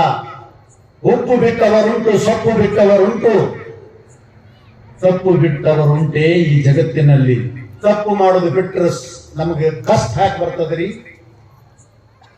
ತಾನು ಕದೀಲಿಲ್ಲ, ಯಾವ ಅರಸನಿಗೂ ಅಂಜಬೇಕಾಗಿಲ್ಲ. ತಪ್ಪು ಬಿಡು, ಇವೆಲ್ಲ ಬಿಟ್ಟರೆ ಉಪಯೋಗ ಅಲ್ಲ, ತಪ್ಪು ಬಿಡು ಅಂತ ನೀವಿಷ್ಟೇ ತಿಳ್ಕೊಳ್ರಿ. ನಾವು ತಪ್ಪು ಬಿಟ್ಟವರು ಅಂತ ಅನ್ನಬೇಕಾಗಿತ್ತಂದ್ರೆ ಜಗತ್ತಿನ ಕಡೆ ಹೊಳ್ಳಿ ನೋಡ್ಬೇಡ್ರಿ. ಈ ಸಮಾಜ, ಈ ಜನ ಹೇಗಿದ್ರು ಒಂದನ್ನೋದೇ ಇದು. ರಾಮನನ್ನೇ ಅರಣ್ಯಕ್ಕೆ ಕಳಿಸಿತ್ತು, ಅವನ ಹೆಂಡತಿ ಸೀತೆಯನ್ನೇ ಅಡವಿಗಟ್ಟಿತ್ತು, ತುಂಬು ಗರ್ಭಿಣಿ ಅನ್ನೋ ಈ ಸಮಾಜ. ಯಾರ ಮಾತಿಗೆ ಕಳಿಸದ? ಸಮಾಜಕ್ಕೆ ಬೆಲೆ ಕೊಡಬೇಡ್ರಿ. ಇವತ್ತು ಒಳ್ಳೆಯವನಿಗೂ ಇವ್ರು ಕೆಟ್ಟವರಂತೂ ಸಂಬೋಧನೆ ಮಾಡಬಹುದು, ಕೆಟ್ಟವನ್ನ ಎತ್ತಿ ತಲೆ ಮೇಲೆ ಇಟ್ಕೊಂಡು ಅಡ್ಡಾಡಬಹುದು. ಈ ಜನ ಏನ್ ಮಾಡೋದು ತಗೊಂಡು ಇವ್ರನ್ನ, ಅದರ ಕಡೆ ಬೆಲೆ ಕೊಡಬೇಡ್ರಿ. ಒಬ್ಬ ಬಹಳ ಇಷ್ಟು ಸುಂದರವಾಗಿ ಒಂದು ಮಾತು ಹೇಳ್ತಾನೆ, ನೆನಪಿನಾಗ ಇಟ್ಕೊಳ್ರಿ ನೀವು. ಊಟ ಮಾಡುವಾಗ ತಟ್ಟೆಯಲ್ಲಿ ಇರುವ ಅನ್ನ, ಇದನ್ನು ನಾನು ಯಾರಿಂದ ಕಸಿದುಕೊಂಡದ್ದು ಅಲ್ಲ, ಬೆವರು ಸುರಿಸಿ ದುಡಿದಿದ್ದು, ಮತ್ತೊಬ್ಬರ ಕೈ ತುತ್ತನ್ನು ಕಸಿದಿದ್ದು ಅಲ್ಲ ಅಂತ ನಿಮ್ಮ ಮನಸ್ಸಿಗೆ ಅಂತಿತ್ತು ಅಂತಂದ್ರ ನಾನು ತಪ್ಪು ಮಾಡಿಲ್ಲ ಅಂತ ನೀವೇ ತಿಳ್ಕೊಳ್ರಿ, ಯಾರು ಹೇಳಬೇಕಾಗಿಲ್ಲ. ತಟ್ಟೆಯಲ್ಲಿರುವ ಅನ್ನ ತಿನ್ನುವಾಗ ನಿನ್ನ ಮನಸ್ಸು ಹೇಳಬೇಕು, ಮತ್ತೊಬ್ಬರ ಕೈ ತುತ್ತು ಕಸಿದು ತಿನ್ನುವುದಕ್ಕಿಂತಲೂ ಹಸಿದಿರುವುದೇ ಲೇಸು. ಮತ್ತೊಬ್ಬರದ್ದು ತಿಂದು ಹೊಟ್ಟೆ ತುಂಬಿಸ್ಕೊಂಡು ಉಪವಾಸ ಕೆಳವಿ ಅವ್ರನ್ನ ಗೋಳಿಗೀಡು ಮಾಡಬೇಡು. ನೀ ಹಸಿದಿದ್ದಿ ಅಂದ್ರ ಅವ್ರ ಕೈ ತುತ್ತ ಅವ್ರಿಗೆ ಬರುವುದನ್ನ ನೀ ತಗೊಂಡು ಅವ್ರ ಉಪವಾಸ ಕೆಳವಿ, ನೀವು ಹೊಟ್ಟೆ ತುಂಬಿಸ್ಕೊಂಡಿ ಅಂದ್ರೆ ನರಕ ಆಗ್ತದೆ, ದುಃಖ ಅನುಭವಿಸ್ತಿ. ಇದು ಅವರ ಕೈ ತುತ್ತ ನಾ ಕಸಿದು ತಿನ್ನೋದು ಯೋಗ್ಯ ಅಲ್ಲ ಅಂತ ಅಂದಿ ಅಂದ್ರೆ ನಿನ್ನ ಹಸಿವು ಹಿಂಗಿಸಲಿಕ್ಕೆ ಈಶೆ ಓಡಿ ಬರ್ತಾನಂತ, ಪರಮಾತ್ಮ ಓಡಿ ಬರ್ತಾನ. ನಿಮಗನಿಸಬೇಕು, ನನ್ನ ತಟ್ಟೆಯೊಳಗಿದ್ದ ಅನ್ನ ಯಾರಿಂದು ಕಸಿದದ್ದಲ್ಲ ಅಂತ ಮನಸ್ಸು ಹೇಳಬೇಕು. ನೀ ಮಲ್ಕೊಳ್ಳುವಾಗ ನಿನ್ನ ತಲೆ ದಿಂಬಿಗೆ ಹಚ್ಚುವಾಗ ನಾ ಇಂದು ಯಾರಿಗೂ ಅನ್ಯಾಯ ಮಾಡಿಲ್ಲ ಅಂತ ನಿನ್ನ ಮನಸ್ಸು ಹೇಳ್ಕೊ.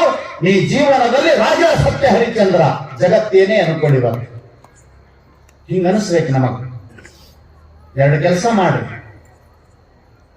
ಹಾಸಿಗೆಯಿಂದ ಎದ್ದು ಹೋಗುವಾಗ ಕೈ ಮುಕ್ಕೊಂಡು ಕುಂತು, ಹಾಸಿಗೆಯಿಂದ ಎದ್ದು ಹೋಗಾಗ ಏನು ಒಬ್ಬರು ಬೆಡ್ ಟೀನೇ ಕೇಳ್ತಿರ್ತಾವ, ಇನ್ನ ಅಲ್ಲೇ ಕುಂತಿರ್ತಾವ, ಬೆಡ್ ಟೀ ಬೇಕತ್ತ ಅವ್ರಿಗೆ. ಬೆಡ್ ಟೀ ಅಂದ್ರೆ ಏನದರ ಅರ್ಥ? ಹಾಸಿಗೆ ಮೇಲೆ ಎದ್ದು ಕುಂದಿರುವುದು, ನಿದ್ದಿಗಣ್ಣಾಗ ಬೆಡ್ ಮ್ಯಾಲ ಎದ್ದು ಕೂತು ಹೊಲಸು ಉಗುಳ, ಹಸಿ ಉಗುಳ, ಬಿಸಿ ಚಾ ಎರಡು ಕುಡಿದು ಬೆಡ್ ಟೀ ಅಂತ ಕಣ ಎತ್ಕೊಂಡು. ಇದೊಂದು ಕಂಪ್ನಿ. ಸಿಗರೇಟ್ ಹಚ್ಚೋ ಒಂದು ಕಂಪ್ನಿ, ತಂಬಾಕು ತಿಕ್ಕಿ ಹಾಕೊಳ್ಳೋ ಒಂದು ಕಂಪ್ನಿ. ಎದ್ದುಗಳನ್ನೇ ಬೇಕ್ರಿ ಅವ್ರಿಗೆ. ನಮ್ಮ ಶಾಸ್ತ್ರ ಹೇಳ್ತದ, ಎದ್ದು ಇಂಥವೇನು ಮಾಡಬೇಡ, ಕೈ ಮುಕ್ಕೊಂಡು ಕುಂದ್ರು, ಕಣ್ಣು ಮುಚ್ಚು. ಪರಮಾತ್ಮ, ನಾನಿವತ್ತು ಸಮಾಜದಲ್ಲಿ ಕೆಲಸ ಮಾಡಲಿಕ್ಕೆ ಹೋಗ್ತಾ ಇದ್ದೀನಿ, ಸಮಾಜಮುಖಿಯಾಗಿ ಜನರ ಮಧ್ಯದಲ್ಲಿ ಕೆಲಸ ಮಾಡ್ತಿರ್ತೀನಿ. ಯಾವುದೇ ರೀತಿಯಿಂದ ನನಗೆ ಮರವೆಯಾಗಿ ಯಾರ ಕಣ್ಣೊಳಗೂ ನೀರು ಬರಿಸುವಂತೆ ಮಾಡಬೇಡ ಪರಮಾತ್ಮ. ಬಂದ ನೀರನ್ನು ಒರೆಸುವಂತೆ ಮಾಡು, ನಿನ್ನ ನಮಸ್ಕರಿಸಿ ಹೊರಗೆ ಹೋಗ್ತೀನಿ ಅಂತ ಅನ್ಬೇಕಂತ ಎದ್ದ ತಕ್ಷಣ. ಹಿಂಗ ಅಂದಿವ್ಯಾ ನಾವು ಒಮ್ಮೆದೆ? ಅಲ್ರಿ ನೋಡ್ರಿ ಎಷ್ಟು ಶಾಂತ ಆಗ್ತದ. ಪರಮಾತ್ಮನಲ್ಲಿ ಗಂಟೆ ಗಡಿತದಿದು. ದೇವಾ, ನನ್ನಿಂದ ಇವತ್ತ ನನ್ನ ಕೈಯಿಂದ ಯಾರಿಗೆ ಅನ್ಯಾಯ ಮಾಡಿಸಬೇಡ, ಯಾರು ಹಟ್ಟಿ ಒರೆಸಬೇಡ, ಯಾರ ಕಣ್ಣೊಳಗೆ ನೀರು ಬರೆಸಬೇಡ ಅಂತ ಬುದ್ಧಿ ಕೊಡಬೇಡ, ಬಂದ ನೀರು ಒರೆಸುವಂತ ಶಕ್ತಿ ಕೊಡು ಪರಮಾತ್ಮ ಅಂತ ಅನ್ಬೇಕು. ರಾತ್ರಿ ಬಂದು ಮಲ್ಕೊಳ್ಳುವಾಗ, ದೇವ, ಪ್ರಮಾದ ದೋಷದಿಂದ ಎಂದು ನಾನು ಯಾರಿಗೆ ಬಿರುನುಡಿಗಳನ್ನಾಡಿದೆ, ಯಾರ ಮನಸ್ಸನ್ನು ನೋಯಿಸಿದೆ, ಯಾರಿಗೆ ದುಃಖವನ್ನು ಕೊಟ್ಟೆ, ಏನಾದರೂ ಹಾಗಾಗಿದ್ದರೆ ನನ್ನನ್ನು ಕ್ಷಮಾ ಮಾಡು ದೇವ ಅಂತ ಹೇಳಿ ಮಲ್ಕೋಬೇಕಂತ. ನಾವಿದರ ತದ್ವಿರುದ್ಧ ಮಾಡ್ತೀವಿ. ಸುಖ ಬರಲಿ, ಕಷ್ಟ ನಮಗೆ ಯಾಕೆ ಬರ್ತಾವ? ಏನಿದರ ಅರ್ಥ? ಜೀವನದಲ್ಲಿ ನಾವು ಸುಖ ಅನುಭವಿಸುವಂತ ಸೂತ್ರಗಳದಾವೆ, ಸುಖ ಸೂತ್ರಗಳು, ಜೀವನದ ಸುಖದ ಸೂತ್ರಗಳಿವು. ಯಾರು ಇವುಗಳನ್ನ ಅನುಸರಿಸ್ತಾರಲ್ಲ ಅವರಿಗೆ ದುಃಖ ನೀವು ಬೇಡಿಕೊಂಡ್ರು ಬರುವುದಿಲ್ಲ. ಅವುಗಳಿಗೆ ನೀವೇನಾದರೂ ಪಾರಿತೋಷಕ ಕೊಡ್ತೀವಂದ್ರೂ ನಿಮ್ಮ ಸಮೀಪ ಬರುವುದಿಲ್ಲ. ಮಾಡಬಾರದ ಹೀನ ಕೃತಿಗಳನ್ನು ಮಾಡಿ ಅವುಗಳನ್ನು ಬೇಡೆಂದರೆ ನಿಮ್ಮಪ್ಪಗೂ ತಪ್ಪಿಸಕ್ಕಾಗುವುದಿಲ್ಲ. ಬಾರದು ಬಪ್ಪದು, ಬಪ್ಪದು ಅವರ ಅಪ್ಪನಿಗೂ ತಪ್ಪದು. ಅದಕ್ಕೆ ಯಾಕೆ ಚಿಂತೆ ಮಾಡ್ತೀರಿ? ಬರಬಾರ್ದಂತ ಚಿಂತೆ ಮಾಡಬೇಡ್ರಿ, ಬಂದದ್ದು ಹೋಗ್ಲಂತ ಚಿಂತೆ ಮಾಡಬೇಡ್ರಿ, ಗಟ್ಟಿ ಹಾಕಿ ನಾನು ಚಿಂತೆ ಮಾಡ್ರಿ, ಎದ್ದು ನಿಲ್ಲಿರಿ, ಗಟ್ಟಿಯಾಗಿ ಅನುಭವಿಸ್ರಿ. ಇನ್ನೊಂದು 4 ಲಕ್ಷದೊಳಗಿಡ್ರಿ. ವಾಲ್ಯ ಅಂದ್ರೂ ಅನುಭವಿಸ್ಬೇಕೇ ನೀವು, ಹೌದಾ? ಯಾರು ತಗೊಂಡಾರ? ಬರ್ಲಿ ಅನುಭವಿಸ್ತೀನಿ ಅಂದ್ರು ಅನುಭವಿಸ್ಬೇಕು, ವಾಲ್ಯ ಅಂದ್ರು ಅನುಭವಿಸ್ಬೇಕ್ರಿ. ಯಾಕೆ ನೀವು ಕಷ್ಟ ಪಡಿತೀರಿ? ಯಾಕೆ ಮತ್ತೊಬ್ಬರಿಗೆ ಹರಿದು ಬೀಳ್ತೀರಿ? ಯಾಕೆ ಬೇರೆಯವರ ಮೇಲೆ ನೀವು ನಿಂದೆ ಮಾಡ್ತೀರಿ? ಎಂತಿಂತವ್ರ ಪರಿಸ್ಥಿತಿ ಏನಾಗ್ಯದ? ನೀ ಇಲ್ಲದ್ದು ಚಿಂತಿಸಿದ್ರೆ ಬರುವುದಿಲ್ಲ, ಇದ್ದುದು ನೀ ಏನ ಕಷ್ಟಪಟ್ಟರು ಹೊರ ಹೋಗುವುದಿಲ್ಲ. ಅದಕ್ಕೆ ಯಚ್ಚಿಂತಿತಂ ತದಿಹಂ ದೂರತರಂ ಪ್ರಯಾತಿ, ಯತ್ ಚೇತಸಾ ನ ಕಲಿತಂ ತದರ್ಭುಪೈತಿ. ಪ್ರಾತರ್ಭವಾಮಿ ವಸುಧಾಧಿಪ ಚಕ್ರವರ್ತಿ ಸ್ವಯಂ ವಿಭಿನ್ನೇ ಅಟತಿ ಜಡಿಲೋ ತಪಸ್ವಿ. ಅದ್ಭುತವಾದಂತ ಒಂದು ಮಾತು ಬರ್ತಾ ಇದೆ. ಯಚ್ಚಿಂತಿತಂ ತದೀಹಂ ದೂರತರಂ ಪ್ರಯಾತಿ. ಯಾವುದನ್ನ ನಾವು ಈ ಸದ್ಯ ಆಗ್ತದ, ಆಗುವುದಕ್ಕಿನ್ನೇನ ಸಮಯ ವಿಳಂಬ ಇಲ್ಲ, ಆಗಲೇಬೇಕು ಅಂತ ಚಿಂತಿಸ್ತಿರ್ತೀವಲ್ಲ, ಅದು ದೂರ ಹೋಗಿಬಿಡ್ತದಂತ. ಯಾವುದು ಆಗ್ತದ, ಇನ್ನಿಷ್ಟರೊಳಗೆ ಆಗ್ತದ, ಇನ್ನು ಕೆಲವು ಸೆಕೆಂಡ್ಗಳಲ್ಲಿ ಆಗ್ತದ ಅಂತ ಆ ಸುಯೋಗವನ್ನ ನೀನು ಚಿಂತಿಸುವಾಗ ಅದು ದೂರ ಹೋಗ್ತದಂತ. ಯಾವುದನ್ನ ಕನಸು ಮನಸ್ಸಿನಲ್ಲಿಯೂ ನೀನು ನೆನೆಸಿಲ್ಲವೋ ಅದು ಎದ್ದು ಬಂದು ನಿನ್ನ ಮುಂದೆ ನಿಂದಿರ್ತದಂತ. ಎಷ್ಟು ವಿಚಿತ್ರವಿದು!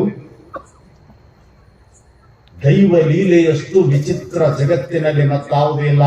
ಇದು ನಡೆದ ಘಟನೆ ರಾಮಾಯಣದಲ್ಲಿ, ಅಯೋಧ್ಯ ಪಟ್ಟಣದಲ್ಲಿ, ಅಯೋಧ್ಯಾಪುರದಲ್ಲಿ, ಅಯೋಧ್ಯ ರಾಜ್ಯದಲ್ಲಿ ಏನ್ ನಡೀತು? ಯಚ್ಚಿಂತಿತಂ ತದಿಹಂ. ಸದಾಕಾಲ ಇಡೀ ಅಯೋಧ್ಯ ರಾಜ್ಯದಲ್ಲಿರುವ ಪ್ರತಿಯೊಂದು ಪ್ರಜೆಗಳು, ಹೆತ್ತ ತಂದೆ ತಾಯಿಗಳು ಚಿಂತನೆ ಮಾಡ್ತಿದ್ರಂತ. ಏನು? ಅಯೋಧ್ಯಪುರ ಶೃಂಗಾರ ಮಾಡ್ಯಾರ, ಬಣ್ಣ ಬಣ್ಣದ ತೋರಣಗಳಿಂದ ಶೃಂಗಾರ ಮಾಡ್ಯಾರ, ಬಂಗಾರದ ಆಭರಣಗಳಿಂದ ಬಂಗಾರದ ಆಭರಣಗಳನ್ನು ಅಲ್ಲಿ ಕಟ್ಟಿ ಅಯೋಧ್ಯಾಪುರವನ್ನು ಶೃಂಗಾರ ಮಾಡ್ಯಾರ. ಹಾದಿ ಬೀದಿಗೆಲ್ಲ ರಂಗದಲ್ಲಿ ಹಾಕ್ಯಾರ. ಇಡೀ ರಾತ್ರಿ ಎಲ್ಲ ಪ್ರಜೆಗಳು ಎದ್ದು ಕುಂತಾರ.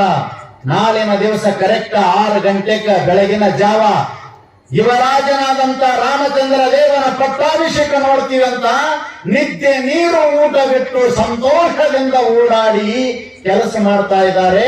ಎಲ್ಲರೂ ನಾಳೆ ಪಟ್ಟಾಭಿಷೇಕ ರಾಮ, ಇದೇ ಚಿಂತಿ. ನಾಳೆಗೆ 6 ಗಂಟೆಗೆ ಪಟ್ಟಾಭಿಷೇಕ, ನಾಳೆಗೆ 6 ಗಂಟೆಗೆ ಪಟ್ಟಾಭಿಷೇಕ ರಾಮಚಂದ್ರ ದೇವರದು. ನಮ್ಮ ಯುವರಾಜ ಹೊರ ಹೊಮ್ತಾನ, ಪ್ರಜೆಗಳನ್ನು ತನ್ನ ಮಕ್ಕಳ ಹಾಗೆ ಕಾಪಾಡ್ತಾನ. ಇದೇ ಅಂತ ಸುದೈವ ನಮದು. ಎಷ್ಟು ಆನಂದ ಆಗಿರ್ಬೇಕು ಅವ್ರಿಗೆ. ಇಷ್ಟೆಲ್ಲ ಆನಂದದೊಳಗೆ ಇದೇ ಚಿಂತೆ ಮಾಡ್ತಿದ್ದ ಮಂದಿ. ದೂರತರಂ ಪ್ರಯಾತಿ ಇನ್ನು 2 ಸೆಕೆಂಡ್ನೊಳಗ ರಾಮಚಂದ್ರ ದೇವರ ಸಿಂಹಾಸನ ಏರ್ತಾನ.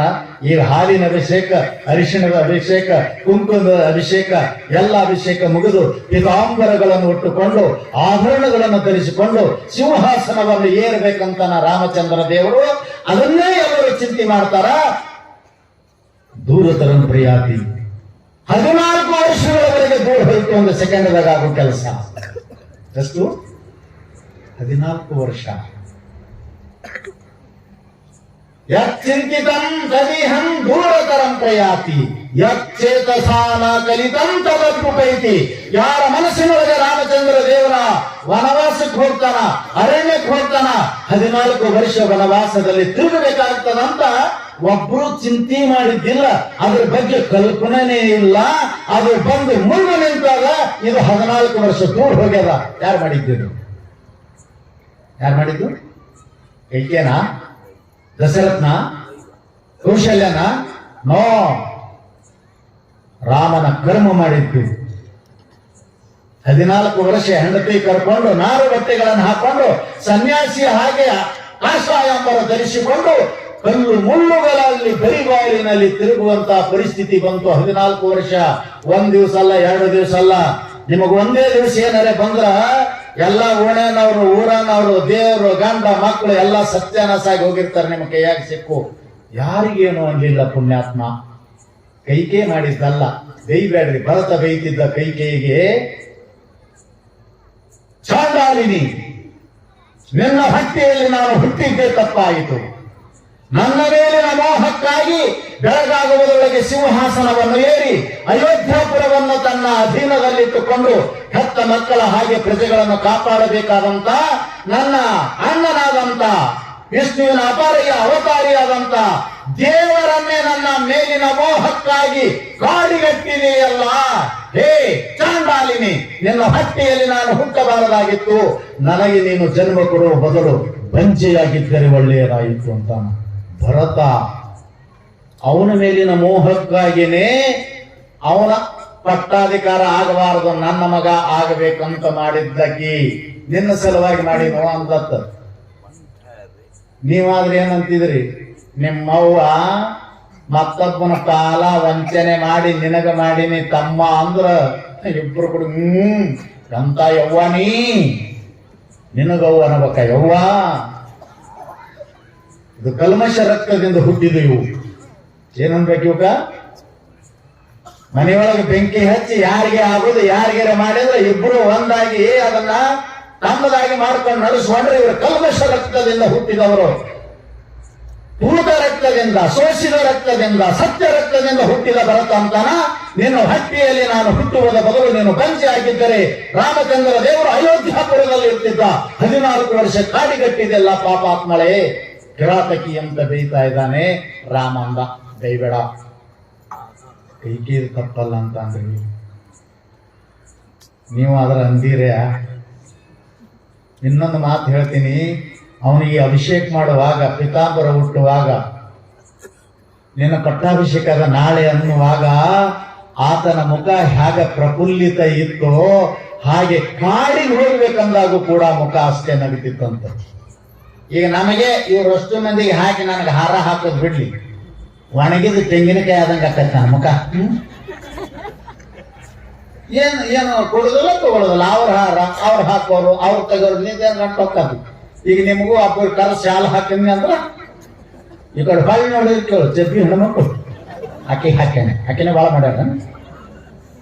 ಯವ್ವ ಊಟಕ್ಕೆ ಹೇಳಿ ಅವತ್ತು ಕರೀಲಿಲ್ಲ ಅಂದ್ರೆ ನ್ಯಾಯ ಮಾಡ್ತೀರಿ ನೀವು.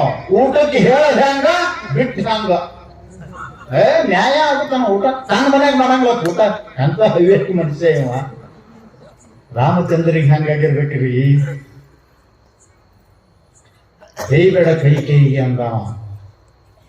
ಕೈಕೇಯಿದು ತಪ್ಪಲ್ರಿ. ಮತ್ತೆ ಆಕೆ ಕಿವಿ ಊದಿದ ಮಂತ್ರೆ ಆಕಿದು ತಪ್ಪಲ್ಲ. ನಿಮ್ಗೆ ಹೇಳ್ತೀನಿ ಒಂದು ಮಾತು ನೆನಪಿಡ್ರಿ.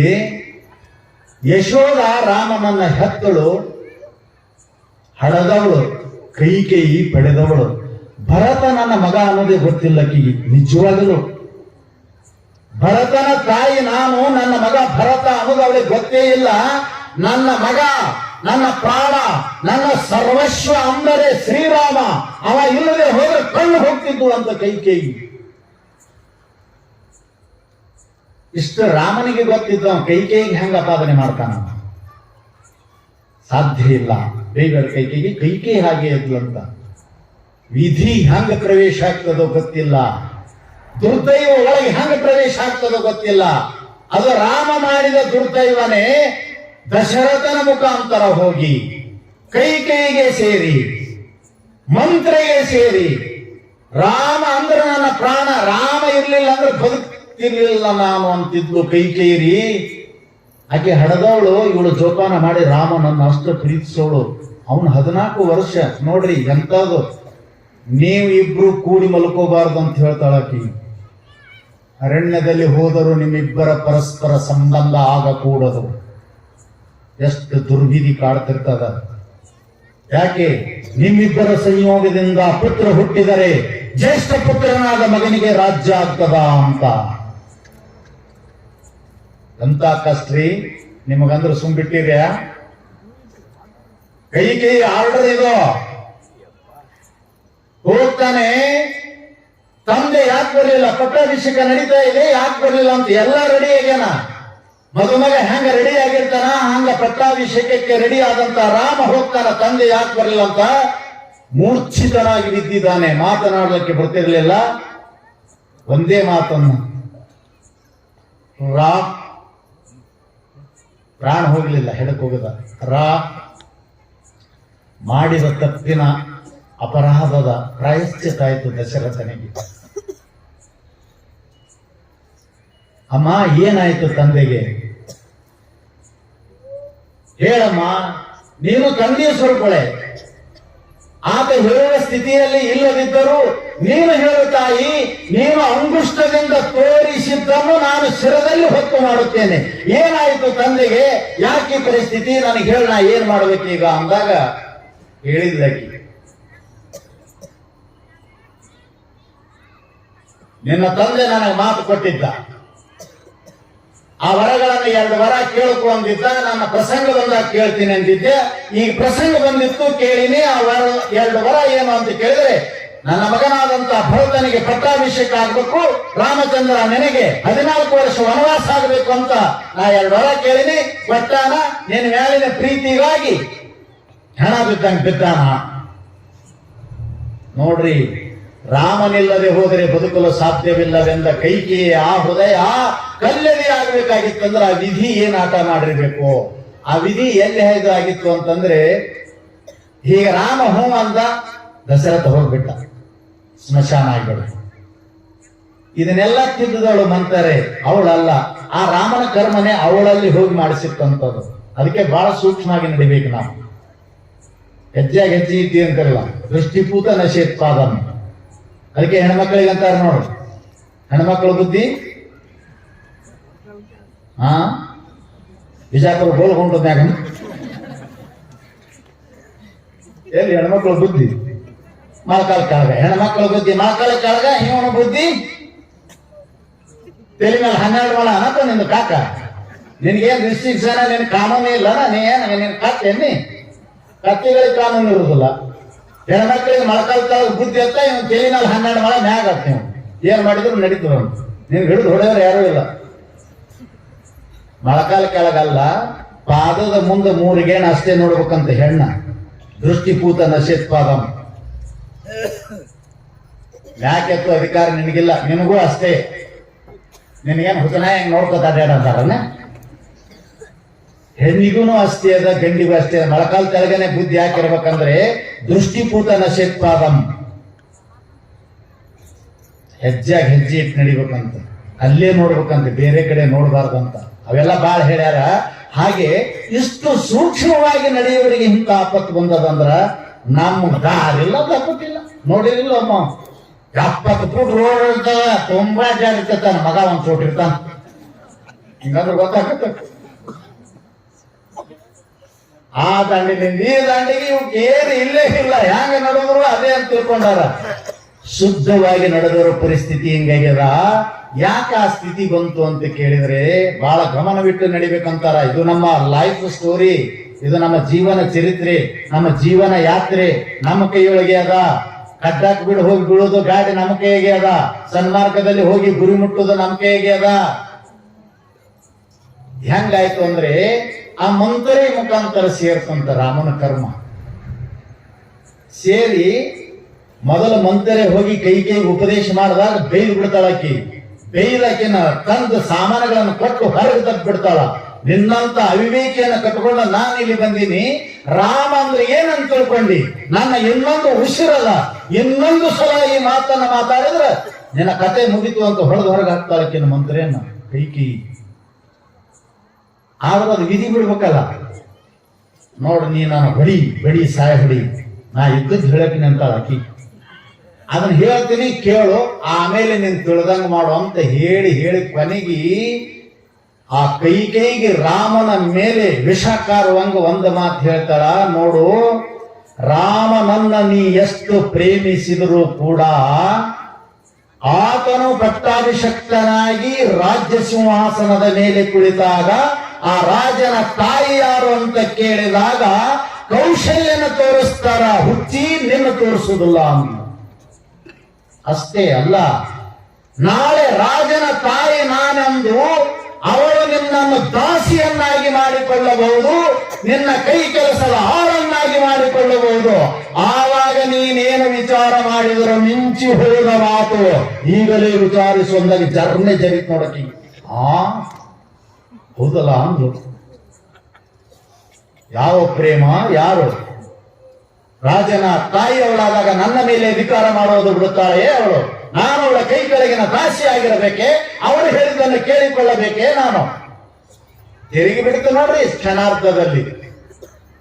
ತೆರಿಗದಾಗೆ ಹೌದು ನೀ ಹೇಳಿದ್ ಬಾ ಅಂತ ಹೊರಗೆ ಹಾಕಿದಕ್ಕೆ ಒಳಗೆ ಕರ್ಕೊಂಡು ನನಗೆ ಬಹಳ ಸಹಾಯ ಮಾಡಿದೆ ಅಂತ ನೋಡ್ರಿ. ಅದಕ್ಕೆ ಇಷ್ಟೆಲ್ಲ ರಾಮನ ಕರ್ಮ ಸುತ್ತಾಡ್ಕೋಂತ ಬಂದು ಪ್ರಾತರ್ಭವಾಮಿ ವಸುಧಾಧಿಪ ಚಕ್ರವರ್ತಿ 10 ಹೊಂಡದರೊಳಗಾಗಿನೇ ವಸುಧಾಧಿಪ.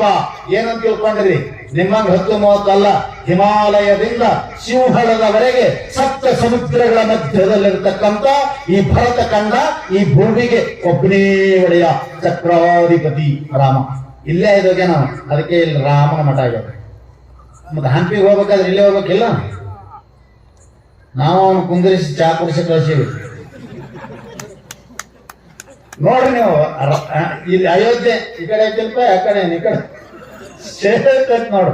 ಅಲ್ಲಿ ಇಲ್ಲೇ ಹಾಯ್ದು ಹೋಗ್ಯ ನಾವು ರಾಮ. ಹಂಪಿಯಲ್ಲಿ ಇಲ್ಲೇ ಅಲ್ಲ, ಎಲ್ಲಿ ಮತ್ತೆ ಹಂಪಿಗೆ ಕಿಷ್ಕಿಂದೆ ಅದು ಇಲ್ಲೇ ಆಗಿದ್ದಲ್ಲ. ನೋಡಿ ಹೆಂಗದ, ಅಷ್ಟು ವಿಚಿತ್ರ ಇದು ವಿಧಿ. ಅವನ ಮುಖಾಂತರ ಬಂದು ಚಕ್ರಾಧಿಪತಿ ಅಂದ್ರೆ ಸುಮ್ಮಲ್ರಿ, ಒಂದು ರಾಜ್ಯ ಒಂದಲ್ಲ. ಇಲ್ಲೇ ಇವು ಸುಮ್ಮ 5 ವರ್ಷ ಇರ್ತಾವೆ ಇಲ್ಲೋ, ಯುವಕರದ್ದು ಏನ್ ನೋಡ್ಬೇಕು ದರ್ಪ. ಅದು ಒಂದು ಕೊಳಕ ರಾಜ್ಯಕ್ಕೆ ಅಖಂಡ ಭೂಮಿಗೆ 7 ಸಮುದ್ರಗಳ ಮಧ್ಯದಲ್ಲಿರುವ ಭೂಮಿಗೆ ರಾಮ ಒಬ್ಬನೇ ಒಡೆಯ. ಚಕ್ರಾಧಿಪತಿ ಆಗತಕ್ಕಂಥ ವಸುಧಾಧಿಪ ಚಕ್ರವರ್ತಿ ಪ್ರಾತರ್ಭವಾಮಿ ಆಗಬೇಕಾದವ ಸ್ವಯಂ ವಿಭಿನ್ನೆ ಅಟತಿ ಜಟಿಲು ತಪಸ್ವಿ. ಸನ್ಯಾಸಿಯ ಹಾಗೆ ಕೂದಲು ಬಿಟ್ಟುಕೊಂಡು ಕಾವಿ ಬಟ್ಟೆ ಹಾಕೊಂಡು ಅಡವಿಯಲ್ಲಿ ತಿರುಗುವಂತೆ ಆಯ್ತಲ್ಲ. ಯಾಕೆ ಅಂದ್ರೆ ಇದು ದಶರಥನ ತಪ್ಪಲ್ಲ, ಕೈಕೇಯಿ ತಪ್ಪಲ್ಲ, ಆಮೇಲೆ ಮಂತರೆಯ ತಪ್ಪಲ್ಲ. ಅದಕ್ಕೆ ದಶರಥ ಬೇಯುವಾಗ ರಾಮ ಅಂದಂತ, ಅಮ್ಮಗೆ ಬೇಯಬೇಡ, ಅವಳೇನೂ ತಪ್ಪು ಮಾಡಿಲ್ಲ, ನನ್ನ ತಪ್ಪು ನನಗೆ ಉಣಿಸ್ಲಕತ್ತದ ಅಂದ. ನಾ ಮಾಡಿದ ಪ್ರಾರಬ್ಧ ಕರ್ಮ ಪ್ರಾರಬ್ಧ ರೂಪಾಗಿ ಇವತ್ತು ಸಿಂಹಾಸನ ಕೂಡಿಸೋನ ಅರಣ್ಯ ಕಳ್ಸಕತ್ತದ, ಪಟ್ಟ ಬೇಯಬೇಡ ತಾಯಿಗೆ ಅಂದ. ಅಲ್ಲ, ನೀನು ಚತುರ್ದಶ ಭುವನ ಬ್ರಹ್ಮಾಂಡಗಳನ್ನ ಸಲುವತಕ್ಕಂತ ವಿಷ್ಣುವಿನ ಅಪರ ಅವತಾರಿ ಅಣ್ಣ ನೀನು ರಾಮ, ನೀನ್ ತಪ್ಪು ಮಾಡಿ ಎಪ್ಪ ಅಂತದು ಅಂತ ಕೇಳ್ದ. ಹೇಳ್ತೀನಿ ಕೇಳು ಅಂದವ. ರಾಮ ಅವತಾರದ ಹಿಂದೆ ಇದ್ದದ್ದೇ ಪರಶುರಾಮ ಅವತಾರ. ಪರಶುರಾಮ ಅವತಾರದಲ್ಲಿ ನಾನು ಪರಶುರಾಮ, ನನ್ನ ತಂದೆ ಜಮದಗ್ನಿ, ನನ್ನ ತಾಯಿ ರೇಣುಕಿ, ಅವರ ಸಂತಾನ ನಾನು. ಆ ಸಂದರ್ಭದಲ್ಲಿ ನನ್ನ ತಾಯಿ ಯಾವುದೋ ಒಂದು ತಪ್ಪು ಮಾಡಿದ್ದಕ್ಕಾಗಿ ನನ್ನ ತಂದೆ ಜಮದಗ್ನಿ ಕರೆದು ಅವಳ ಶಿರಚ್ಛೇದನ ಮಾಡಲಿಕ್ಕೆ ನನ್ನ ಅಣ್ಣ ತಮ್ಮಂದಿರನ್ನೆಲ್ಲರನ್ನು ಕರೆದು ಕೇಳಿದ. ಅವಾಗ ಅವರೆಲ್ಲರೂ ಒಪ್ಪಿಕೊಳ್ಳಲಿಲ್ಲ. ಕೊನೆಗೆ ನೀನಾದರೂ ಪಾಲಿಸುತ್ತೀಯ ಅಂದಾಗ ಪಿತೃವಾಕ್ಯ ಪರಿಪಾಲನೆ ಮಾಡುವುದೇ ಪುತ್ರನ ಕರ್ತವ್ಯ ಅಂತ ನಾನು ತಿಳಿದು ನನ್ನ ತಂದೆ ಹೇಳಿದ ಸಲುವಾಗಿ ಆ ಪರಶುವಿನಿಂದ ಕೊಡಲಿಯಿಂದ ಆ ರೇಣುಕೆಯಾದಂತ ನನ್ನ ತಾಯಿಯ ಕತ್ತನ್ನು ಕತ್ತರಿಸಿನಿ. ಆ ರೇಣುಕೆಯಿಂದ ಕೈಕೆಯಾಗಿ ಬಂದಳ, ಆ ಪರಶುರಾಮ ರಾಮಾಗಿ ಬಂದಿನಿ. ನಾ ಮಾಡಿದ್ ಅವನ್ನ ಕತ್ತೇನೆ. ಕೈಬೇಡ ಕೈಕೆ ಯಾರು ಮಾಡಿದ್ರು? ಪುರುಷ ಕರ್ತೃವಿನ ಸಂಬಂಧ ಇಲ್ಲದೆ ದೈವ ಸಿದ್ಧಿಸಲಿಕ್ಕೆ ಸಾಧ್ಯವೇ ಇಲ್ಲ. ಈ ಪರಿ ಘಟನೆ ನಡೆದು ಹೋದದ್ದನ್ನ ನಾವು ಕೇಳ್ತೀವಿ. ಅದು ಎಲ್ಲಿಯೋ ಸ್ಟಾಕ್ ಉಳಿದದ್ದು ನಾವೇ ಮಾಡಿದ್ದು ನಮಗೆ ಬರ್ತದ. ದೊಡ್ಡವ್ರಿಗೆ ದೊಡ್ಡ ಬುದ್ಧಿ ಇರ್ತದ. ನಾವು ಮಾಡಿ ಬೇರೆದವ್ರು ತೆಲಿಗೆ ಹಾಕ್ಲಾಕ್ ಓಡಾಡ್ತಿರ್ತೀವಿ. ಅವ್ರು ಸ್ವಂತ ತಮ್ಮದೇ ಅಂತ ಒಪ್ಕೊಂಡ್ ಬಿಡ್ತಾರ. ಅವರು ಪ್ರಾಂಜಲ ಮನಸ್ಸಿನಿಂದ ಒಪ್ಕೊಂತಾರ. ದೊಡ್ಡವ್ರ ಬುದ್ಧಿ ವಿಶಾಲ ಇರ್ತದ. ಮಾಡಿದ ತಪ್ಪನ್ನು ಒಪ್ಪಿಕೊಳ್ಳುವಂತ ಬುದ್ಧಿ ಇದ್ರನೇ ದೊಡ್ಡವ್ರು ಅನ್ಬೇಕು. ಅವರಿಗೆ ಶ್ರೀಮಂತಿಕೆಯಿಂದಲ್ಲ, ದೇಹದಿಂದಲ್ಲ, ಮಾತಿನಿಂದಲ್ಲ. ತಪ್ಪು ಮಾಡಿದ್ದನ್ನ ಹೌದ್ರಿ ಅಂತ ಒಪ್ಕೊಂಡ್ರೆ ಮುಗಿದು ಹೋಯ್ತು. ಸಾವಿರಾರು ಸುಳ್ಳು ಹೇಳಬೇಕಾಗಿಲ್ಲ. ರಾಮಂದ ಆಕಿಗೆ ರೇಣುಕೆ ಇದ್ದು ಕತ್ತರಿಸಿನಿ, ಕೈಕೆಯಾಗಿ ಬಂದ, ನಾ ಆರಾಮಾಗಿ ಬಂದಿನಿ, ನಾ ಮಾಡಿದ್ದು ನಾವು ನಾಕತ್ತೇನೆ, ಮುಗಿದು ಹೋಯ್ತೀವಿ. ಹಾಗೆ ನಮ್ಮ ಜೀವನದಲ್ಲಿ ದೈವ, ಪ್ರಾರಬ್ಧ, ವಿಧಿ ಬಂದು ನಮಗೇನೇ ಸುಖ ಕೊಟ್ರು ದುಃಖ ಕೊಟ್ರು ನಾವು ಮಾಡಿದ್ದ ಕರ್ಮದ ಆ ಫಲ ಏನಾಗ್ಯದ ಪಕ್ವಗೊಂಡು ಪ್ರಾರಬ್ಧ ವಿಧಿಯಾಗಿ ಬಂದದ ಅಂತ ತಿಳ್ಕೊಂಡಿವಿ ಅಂತಂದ್ರೆ ನಮ್ಮ ಜೀವನ ಸರಾಗವಾಗಿ ಸಾಗ್ತದ. ದುಃಖಗಳನ್ನು ಮೆಟ್ಟಿ ನಿಲ್ಲಕ್ಕೆ ಬರ್ತದ. ಇಲ್ಲ ಸುಸೈಡ್ ಮಾಡ್ಕೋಬೇಕಾಗ್ತದ, ಇಲ್ಲ ಹುಚ್ಚಾಗಬೇಕಾಗ್ತದ, ಇಲ್ಲ ರೋಗಿ ಆಗ್ಬೇಕು. 3 ಬರೆದಿಟ್ಕೊಳ್ರಿ ನೀವು. ಯಾವುದೇ ಒಂದು ವಿಷಯ ನಿಮಗೆ ಸಹಿಸೋದಾಗ್ಲಿಲ್ಲ, ಬಹಳ ಚಿಂತನೆ ಮಾಡಕ್ ಹತ್ತಿದ್ರಿ, ಹಾಪ್ನಾಡ್ ಆಗ್ತೀರಿ, ಹುಚ್ಚಿಡ್ದು ಅಡ್ಡಾಡೋದು, ತಲೆ ಕಿತ್ತುರ್ಸ್ಬೇಕು. ಇಲ್ಲ ವಾಸಿ ಆಗ್ಲಾರ್ದಂತ ರೋಗಿ ಆಗಿ ಅಡ್ಡಾಡೋದು, ಇಲ್ಲ ಸುಸೈಡ್ ಮಾಡ್ಕೊಳ್ಳೋದು. ಎಷ್ಟು ಮಂದಿ ಬರದಕ್ಕೆ ಮಾಡ್ಕೋತಾರ ನೋಡಿ. ಮಾಡ್ಕೊಂಡ್ಮೇಲೆ ನನ್ನನ್ನು ಕ್ಷಮಿಸಬೇಕು, ನನಗೆ ತಾಳುವುದಾಗಲಿಲ್ಲ, ಮಾಡಿಕೊಂಡೆ, ಹೋಗಿ ಹೆಣ ಹತ್ಕೊಂಡು ಅದು ಮುಂದೆ ಕಾಯ್ಕೋತ್ ನಿಂತಿರ್ತದ. ಇದು ಹೋಗುವುದಿಲ್ಲ ಸತ್ತರ. ಈಗೇನೇ ಆತ್ಮಹತ್ಯೆ ಮಾಡ್ಕೋತಿಯಲ್ಲ, ಈ ಕರ್ಮ ನಿನ್ನ ಮುಂದೆ ದಾರಿ ಕಾಯ್ಕೋತ್ ನಿಂತಿರ್ತದ. ನೀನೇ ಮಾಡ್ಬೇಕು ಅದನ್ನ. ಅದಕ್ಕೆ ಅಕ್ಕೋರ್ ಅಂತಿದ್ರತ್ತ ದೊಡ್ಡರಾಮರೋಡು. 8 ವರ್ಷ ಯಾಕೆ ಮಾಡ್ಕೋತೀರಿ? ನಿಮ್ಮಂತ ತಪಸ್ಸುಗಳೇ ಯಾರು ಇಲ್ಲ. ಸಿದ್ಧಾರೂಢರು ಮಹಾಜ್ಞಾನಿಗಳು. ಅವ್ರ ಅನುಷ್ಠಾನ ತಪಸ್ಸು ಬಹಳ ಮಾಡಿಲ್ಲ, ಬರೀ ಸಂಚಾರ ಮಾಡ್ಯಾರ. ಇವ್ರು ಇಲ್ಲೇ ಹವೇಲಿ ಡಬ್ಬುಗಳೇ ಒಳಗೆ ಕುತ್ಕೊಂಡು ಅವ್ರು ಹೇಳ್ತಾರೆ ಕೆಲವೊಂದಿಷ್ಟು. ಮೊನ್ನೆ ಇನ್ನೂ ಐತು ಒಂದು ಮುದುಕಿ ಬಂದಿತ್ತು, ನಾವು ಮೂಳು ತೆಗಿತಿದ್ದೇವಪ್ಪ ಅಂತೇಳಿ. ಅದೇನ ಹಿರೇಮಠ ಅಂತ ಹೇಳಿ ಇಲ್ಲೇ ನಮ್ಮ ಪಕ್ಕದಲ್ಲಿ ಊರ ಅಪ್ಪಗೋಗಿ ಬೆನ್ನ ಮೂಳು ತೆಗಿತಿದ್ದೇವೆ ಅಂತಿದ್ಲಕ್ಕಿ. ಅಂತ ತಪಸ್ಸುಗಳವರು ಸಿದ್ಧಾರೂಢರು ದೇಹ ಬಿಡೋದು ಹೇಳಿದ್ರ ಎಲ್ಲ ಆಗ ಹೇಳ್ತಿದ್ರಂತ. ಅವರು ಇಷ್ಟೆಲ್ಲ ಸಾಮರ್ಥ್ಯ ಅದ, ಈ ಬಂದ ದುಃಖವನ್ನ ಹೋಗಲಾಡಿಸಿಕೊಳ್ಳೋದಾಗುವುದಿಲ್ಲೇ ನಿನಗ ಅಂತ ಕೇಳಿದಾಗ ಅವ್ರು ಹೇಳಿದ್ರಂತ, ಹೋಗಲಾಡಿಸ್ಕೊಳ್ತೀನಿ. ಅದನ್ನ ಊಟ ಮಾಡ ಉಳಿದದ್ದು ನೀನು ಅಲ್ಲ, ನಿಮ್ಮ ಅಪ್ಪನೂ ಅಲ್ಲ, ನಾನೇ ಬರ್ಬೇಕಂದ್ರಂತ. ಅದಕ್ಕೆ ನಾನು ನಿಶೇಷವಾಗಿ ಆಗುತ್ತಾನ ಅನುಭವಿಸ್ತೀನಿ, ಕಳ್ಕೊಳ್ಳೋದಿಲ್ಲ. ಕಳ್ಕೊಳ್ಳೋ ಕೆಪಾಸಿಟಿ ಇದ್ರು ಕಳ್ಕೊಳ್ಳೋದಿಲ್ಲ. ರಾಮಕೃಷ್ಣ ಪರಮಹಂಸರಿಗೆ ಅವರ ಕೈಯೊಳಗಿನ ಶಿಷ್ಯನೇ, ಮಹಾಜ್ಞಾನಿ ಅವನು, ಮಹಾವಿದ್ವಾನ, ಎಲ್ಲ ಗೊತ್ತಿತ್ತು ಅವನಿಗೆ. ಅವ ಅಂದ್ರಂತ, ಬುದ್ಧಿ ಸ್ವಾಮೀಜಿ, ಈ ಕ್ಯಾನ್ಸರ್ ರೋಗ ಏನೈತಿಯಲ್ಲ, ನೀವು ಇದನ್ನ ಸತ್ಯನಾಶ ಮಾಡ್ಕೋಬಹುದು, ನನಗ್ ಗೊತ್ತದ ಆ ಕೆಪಾಸಿಟಿ ನಿಮ್ಮ ಹತ್ರ ಅದ. ನೀವೇನು ಯೋಗ ಧ್ಯಾನ ಕುಂದ್ರಾಗ ಏನು ಕೇಂದ್ರೀಕೃತ ಮಾಡ್ತಿರಲ್ಲ ನಿಮ್ಮ ವೃತ್ತಿ, ಆ ಕೇಂದ್ರೀಕೃತ ಮಾಡತಕ್ಕಂತ ವೃತ್ತಿಯನ್ನು ಒಟ್ಟುಗೂಡಿಸಿ ನಿಮಗೆ ಎಕ್ಸ್ರೇ ಅಂತ ತೆಗಿತಾರ ನೋಡು. ಎಕ್ಸ್ರೇ ಹಂಗದ ಎಕ್ಸ್ರೇ ಎಲ್ಲರೂ ತಯಾರು ಮಾಡ್ಕೋಬಹುದು. ಒತ್ತಟ್ಟಿಗೆ ನಮ್ಮ ವೃತ್ತಿ ಸ್ಟೇಟ್ ಮಾಡಿ ಅದನ್ನ ಕ್ರೋಢೀಕರಿಸಿದೇವ ಅಂದ್ರೆ ಅಂತ ಪವರ್ ಬರ್ತದ ಒಳಗ. ಎಕ್ಸ್ರೇ ನೋಡ್ರಿ ಹೆಂಗದ, ಬಟ್ಟೆ ಅದ, ಚರ್ಮದ, ಮಾಂಸದ, ಇವಕರು ದಾಟಿ ಹೋಗಿ ಎಲ್ಲೂ ತರ್ತದ. ಎಷ್ಟು ತಾಕತ್ತಿರ್ಬೇಕು. ಹಂಗ ಅಂತದೊಂದು ಪ್ರಕಾಶ ನಿಮ್ಮ ಹತ್ರದ, ಅದನ್ನ ಒಟ್ಟುಗೂಡಿಸಿ ನೀವು ಇಲ್ಲಿ ಹಿಡಿಬೇಡಿ. ಅದು ಎಲ್ಲಿ ಆಗ್ಯದ ಅಲ್ಲಿ ಬಿಟ್ಟು ಬಿಡ್ರಿ, ಈ ಸದ್ಯ ಹೋಗ್ತದ ಕ್ಯಾನ್ಸರ್ ಅಂದ್ರಂತ ಅವ್ರ ಶಿಷ್ಯ. ಅವಾಗ ರಾಮಕೃಷ್ಣರು ಅಂದ್ರು, ಬೆಳಕಿನಿಂದ ಬೆಳಕನ್ನು ನೋಡಲಿಕ್ಕೆ ನಾನು ಅದನ್ನು ಉಪಯೋಗಿಸಿಕೊಂಡ ಆ ಬೆಳಕು, ನಾನು ಚೈತನ್ಯ ಅಂತ ಇಲ್ಲಿ ತನ ನೋಡಿನಿ, ಜಡವಾದ ದೇಹ ನಾನಂತ ನೋಡ್ಲೆ ಸಾಧ್ಯ ಇಲ್ಲಿರು ಅಂದ್ರು. ಚೈತನ್ಯ ನಾನಂತ ಒಂದು ತಿಳಿದು ಈ ರೋಗದ ಬಾಧೆ ತಾಳಾರದೆ ಜಡವಾದ ದೇಹ ನಾನಂತ ಇದನ್ನು ನೋಡ್ಲೇನ ಇಂಪಾಸಿಬಲ್. ಎಂದಿನಂತೆ ಎನ್ನೊಡನೆ ಸಮರಸವಿಲ್ಲ ಬೇಡ, ಎಲೆ ತನವೇ ನೀ ನನ್ಯ ಅಂತ ನಾ ನೋಡಿ ನಿಲ್ಲಿತನ. ನೀ ಬೇರೆ ನಾ ಬೇರೆ, ನೀ ಆಗುದಿಲ್ಲ ನಾ ಆಗುದಿಲ್ಲ ಅಂತ ನೋಡ್ದವ ಈ ರೋಗದ ಬಾಧೆ ತಾಳಾರಕ್ಕ ನನ್ನ ಇಡೀ ಚೇತನ ಶಕ್ತಿಯನ್ನು ಕೂಡಿಸಿ ಇದು ನೀ ಹೌದು ಅಂತ ನೋಡ್ಲೆ ಎದ್ದು ಹೋಗಿ ಮೊದಲ ಅಂದ್ರ ಎಂತ ತಾಕತ್ತ. ಮತ್ತೊಂದು ಮಾತು ಹೇಳದಂತ ಹೋಗಲ್ ಬಿಡ್ರಿ, ನೀವು ನೋಡ್ಬೇಡ್ರಿ. ಚೈತನ್ಯ ಅಂತ ಧ್ಯಾನಿಸ್ಕೊತ ಬಂದಿರಿ, ನಾನೇ ಅರಿಯುವಂತ ಜಡವಾದ ದೇಹ ನಾನ್ ಅನ್ಬೇಡ್ರಿ. ನೀವು ಹೆಂಗ್ ಮಾತಾಡ್ತೀವಲ್ಲ ಹಂಗ ಕಾಳಿಕಾದೇವಿ ಜೊತೆ ಮಾತಾಡ್ತಿರಲ್ಲ ಪ್ರತಿನಿತ್ಯ, ನಾವು ಕೇಳ್ತೀವಿ ಹೊರಗೆ ನಿಂತು. ಆಕಿ ಹೇಳ್ರಿ, ಆಕಿ ತೆಗೆದು ಬಿತ್ತಾಳೆ, ಏನ್ ದೊಡ್ಡ ಕಾಳಿಕಾ ಮಾತೆ. ಅವ್ರಂದ್ರಂತ ಬೇಡಿದ್ದನ್ನೆಲ್ಲ ಬೇಡಿದ್ದನ್ನು ಕೊಟ್ಟು ಇಡೀ ಜಗತ್ತನ್ನೇ ಸಂರಕ್ಷಣೆ ಮಾಡತಕ್ಕಂತ ಆ ಮಹಾತಾಯಿಗೆ ನಾನು ಇಲ್ಲಿ ತನ ಕೇಳಿಕೊಂಡದ್ದು ಏನು ಅಂತ ಕೇಳಿದ್ರೆ, ತಾಯಿ ನನಗೆ ಜ್ಞಾನ, ಭಕ್ತಿ, ವೈರಾಗ್ಯ ಕೊಡು, ಇವು ಮೂರು ಬಿಟ್ಟು ಏನು ಕೊಡಬೇಡ ನನಗ ಅಂತ ಇಲ್ಲಿ ತನ ಪ್ರಾರ್ಥನೆ ಮಾಡಿ ಈಗ ನನ್ನ ರೋಗ ತೆಗಿ ಅಂತಂದ್ರ ಅವಳು ಏನ್ ಅನ್ನಕಿಲ್ಲ ನನಗ ಅಂತಂತ ರಾಮಕೃಷ್ಣ. ನಾವಾದ್ರೂ ಬಿಟ್ಟೇವ? ಯಾಕ್ರಿ ಹಿಂಗೆ ಇಷ್ಟ ಹಠ ಮಾಡ್ತೀರಿ ಅಂದಾಗ ಅವ್ರು ಹೇಳಿದ್ರು, ಜಗದೊಳು ಬಂದು ನೀ ಶುಭ ಕರ್ಮವ ಮಾಡೋ, ಮೂರೇ ದಿನದ ಅತಿಥಿ ನೀನು, ಮರಳಿ ಬರುವೆ ಹೋಗುವಿ. 3 ದಿನದ ಸಂತಿದು, ಒಂದು ಹುಟ್ಟುವುದು, ಒಂದಿನ ಇರುವುದು, ಒಂದಿನ ಅಲ್ಲಿಗೆ ಹೊರಸುದು. ನೀವು 80 ವರ್ಷ 100 ವರ್ಷ ಬದುಕಿದ್ರೆ ನಿಮ್ ಬಾಳ್ವೆ ಎಷ್ಟು? ಹುಟ್ಟಿದ್ದು ಒಂದಿನ, ಏನ್ ತಿಂಗಳಗಟ್ಲೆ ಹುಟ್ಟಿದ್ರೆ ರಾಯರ